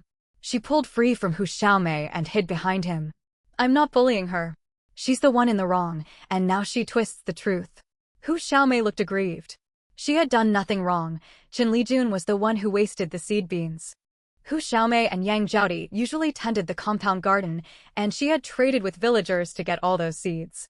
Could she not even complain after losing them? Hu Xiaomei, don't take advantage of being a senior educated youth to pick on Lijun. I warn you, apologize to her at once. I won't apologize. Why should I? I could just as easily say all of you are ganging up on me. Hu Xiaomei's eyes reddened with rage. She had made no mistake, and she refused to back down. You're going too far. I'm going to fetch the brigade leader to settle this dispute. Go ahead. If you don't, you're a coward. Fine, wait here. I'm going now. Gu Qinghuai grabbed Chen Lijun's arm, ready to head out. He was determined to see how arrogant Hu Xiaomei dared to be. Brother Qinghuai, don't. Let's not drag the brigade leader into this. It really was my mistake. I'll apologize to Hu Xiaomei. Chen Lijun quickly pulled him back. She was clearly at fault, and she did not want to escalate the conflict. Lijun, don't be afraid of her. The more you back down, the more she'll bully you. Gu Qinghuai smoothed her hair and comforted her gently. Brother Qinghuai, I'm not scared. I really messed up today. I picked those mature bean pods we'd kept for seeds without knowing what they were. They're just beans. What's the big deal if she picked them? She has no right to shout at you. Gu Qinghuai believed Hu Xiaomei was deliberately making trouble. They had never gotten along, and she was just looking for an excuse to vent her anger. Please get back to your work now. Don't delay your duties because of me. Chen Lijun gave Gu Qinghuai a firm push to send him off. If the matter reached the brigade leader, she would be the one reprimanded. She wanted to avoid trouble and get Gu Qinghuai to leave as soon as possible. Very well. If she mistreats you again, you must tell me. I'll stand up for you. Gu Qinghuai threw a fierce glare at Hu Xiaomei before departing. He cared nothing for whether Chen Lijun had made an error. No one was allowed to bully the girl he liked. You're completely unreasonable. Hu Xiaomei stamped her feet in frustration, powerless against Gu Qinghuai. She could only glare resentfully at Chen Lijun before returning to the kitchen to resume cooking. Chen Lijun kept her head low, not daring to speak. It truly had been an accident. She had never grown beans before and had no idea certain pods needed to be saved for seeds. She had simply seen the vines heavy with beans and picked a handful without thinking. That evening, once the other senior educated youths returned from work, Hu Xiaomei told everyone what had happened. What? Comrade Chen picked all the bean seeds. Yang Zhaodi grew anxious immediately. The bean harvest had been good this year, so she and Hu Xiaomei had set aside plenty of pods to plant more next season. They never imagined all the seed beans would be lost in such a careless mishap. It's all my fault. Blame me all you want if you have to. Chen Lijun stepped forward reluctantly. She could not let brother Qinghuai get into a conflict with the older educated youths. What good will scolding you do? You've ruined the bean seeds I picked out with great care. What are you going to do about this? Hu Xiaomei grew irritated seeing Chen Lijun's sorrowful look. She was clearly the one who had made a mistake, yet she acted wronged, making it seem as if Hu Xiaomei was deliberately picking a fight. Sister Xiaomei, I'm so sorry. It wasn't on purpose. How about you hit me a couple of times to let off steam? With an air of resigned acceptance, Chen Lijun walked up to Hu Xiaomei. Get away from me. I don't want to lay eyes on you right now. Hu Xiaomei turned her head, refusing to acknowledge Chen Lijun. Unbeknownst to her, this scene made everyone think Hu Xiaomei was throwing an unreasonable tantrum, and sympathies began to shift to the other side. All right, Xiaomei, stop carrying on. Lijun has already apologized. You ought to forgive her. As for next year's bean seeds, I will figure something out. Seeing that things had escalated far enough, Chen Yinghua stepped in to mediate. Sister Yinghua, why are you taking her side? I won't back down. She has to compensate me for my bean seeds. Hu Xiaomei felt even more upset that Chen Yinghua was speaking up for Chen Lijun. It's just a handful of bean seeds. I can ask the village women for some later. Chen Yinghua frowned at Hu Xiaomei's stubbornness. Hu Xiaomei seemed to grow more quarrelsome by the day, constantly bickering with the new educated youths over trivial matters. If not for the chance to return to the city, she would have washed her hands of the whole affair. Team leader Chen is generous. Rest assured, I will find a way to get the bean seeds and won't put you on the spot. Gu Qinghuai was satisfied with Chen Yinghua's attitude. As long as she did not join Hu Xiaomei in making trouble, everything would be fine. Don't be afraid, Comrade Chen. If Hu Xiaomei bullies you again in the future, speak up boldly, and we will stand up for you. Lu Zhenghua slipped over behind Chen Lijun when no one was paying attention and patted her shoulder. Thank you for your kindness, Comrade Lu. I will be more careful from now on and never damage anything belonging to the educated youth station again. Though upset over the scolding, Chen Lijun could understand why Hu Xiaomei was angry. If their positions were reversed, she too would be furious to see her hard work destroyed. Lijun, don't be sad. This isn't entirely your fault. Let's go eat first. The food will turn cold if we wait much longer. Noticing Lu Zhenghua's intentions, Wang Jiwei quickly stepped between him and Chen Lijun. That's right, Lijun, don't take it to heart. It's only some bean seeds. We will replace them for her before long. Li Nan also moved to stand beside Chen Lijun. They were friends, and if they were divided, the older educated youths would treat them even worse. Thank you all. Truth be told, I am not upset. I just feel terrible toward Comrade Hu. It's my fault for picking her beans without asking first. She has every right to be angry with me. Chen Lijun felt a quiet surge of joy seeing everyone rally around her. All the effort she had put into getting along with others over the years had not been in vain. Meanwhile, Hu Xiaomei returned to her room, and shortly after, Yang Zhaodi and Qin Jingxi followed her inside. Xiaomei, don't be upset. Without the bean seeds, we can plant more cucumbers and eggplants next year, Yang Zhaodi said. She felt unsettled as well, though she did not display her feelings as openly as Hu Xiaomei. But beans have a high yield. If we planted more, we wouldn't go short on vegetables next year. Hu Xiaomei wept mostly because no one seemed to value all her hard work. She had hoped to grow plenty of beans so they would not need to trade for greens with the villagers the following year. It will be fine. We can trade with the villagers if we run low. Besides, since the new educated youths are cooking separately next year, we can split the vegetable plot in half according to the number of old and new educated youths. Then they can grow their own vegetables if they want to eat them. Qin Jingxi resented the arrival of the new educated youths and wished they would move out entirely. Exactly. I refuse to share vegetables I labored to grow with them. They take food without contributing, and now they destroy our things on top of it. Yang Zhaodi nodded firmly. She detested people who benefited from others' work without giving anything in return. She and Hu Xiaomei tended the vegetable plot. Out of consideration for everyone living at the station, they had allowed the new educated youths to eat from it, which was already very generous. Yet now they faced accusations from the newcomers. It was simply too much. Thank you for speaking up for me. I'm alright, don't worry. Hu Xiaomei was comforted by her friends, and her mood lightened a little. Beyond the hurt, what stung most was Chen Yinghua's attitude. She had thought she and Chen Yinghua were close. Since coming to the countryside, she had volunteered for most chores around the educated youth station. She never expected Chen Yinghua to humiliate her in front of everyone that day. It was deeply embarrassing. Li Qinglan knew nothing of the commotion in the front yard of the station. She had slept straight through until dawn. Her assignment for the day differed from yesterday. Because she was strong, the production captain had reassigned her to bundle harvested wheat. There was no need to arrive overly early for this work, so she had slept in and cooked lunch as well. Her official grain rations were limited, so her midday meal consisted of dough drop soup and multi-grain steamed buns. When the sun hung high in the sky, Li Qinglan headed out toward the wheat fields. She had 2 work partners that day, Yang Zhaodi and Qin Jingxi. Neither of them worked quickly. After 2 hours of labor, each had cut only about 1/10 of a mu of wheat. Li Qinglan could finish that amount in less than half an hour. Comradely, you work at an incredible pace. The 2 of them together can't keep up with you. Widow Wang was working the wheat plot next to Li Qinglan once more. She watched Li Qinglan's steady rhythm with envy. I manage. You're no slouch yourself. The girl bundling wheat behind you can barely keep up.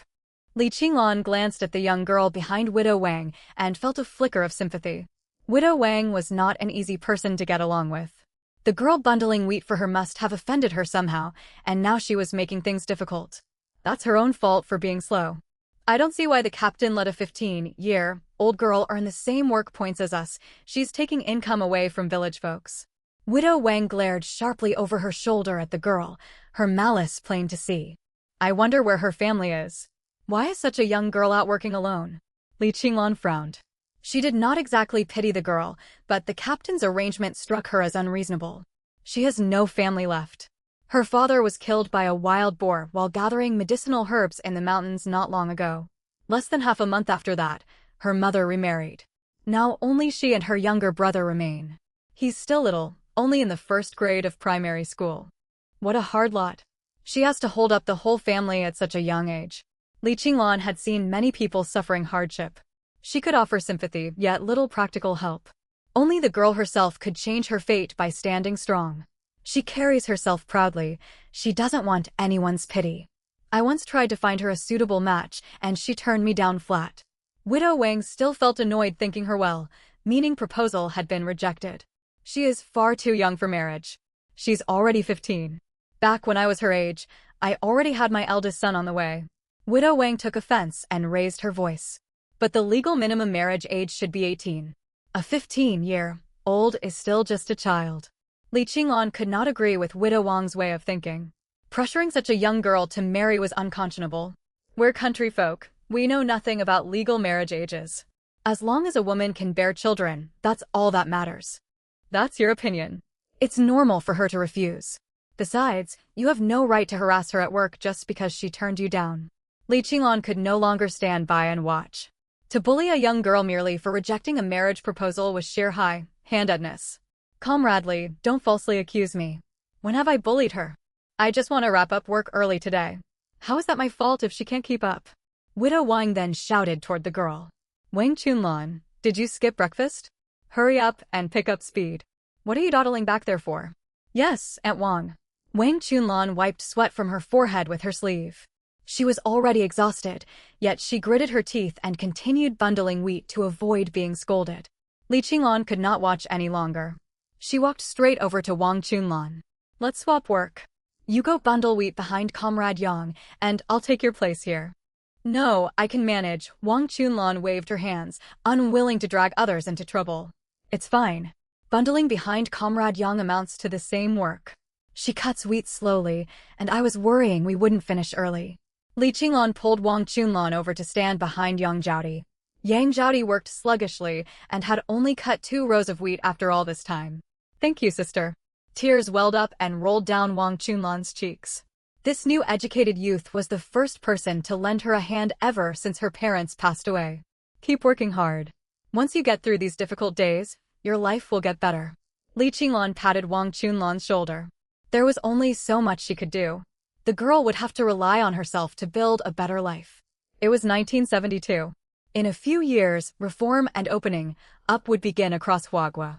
When that time came, she could earn a living selling roasted sweet potatoes from a stall in the city if she wished. Life would no longer be so harsh.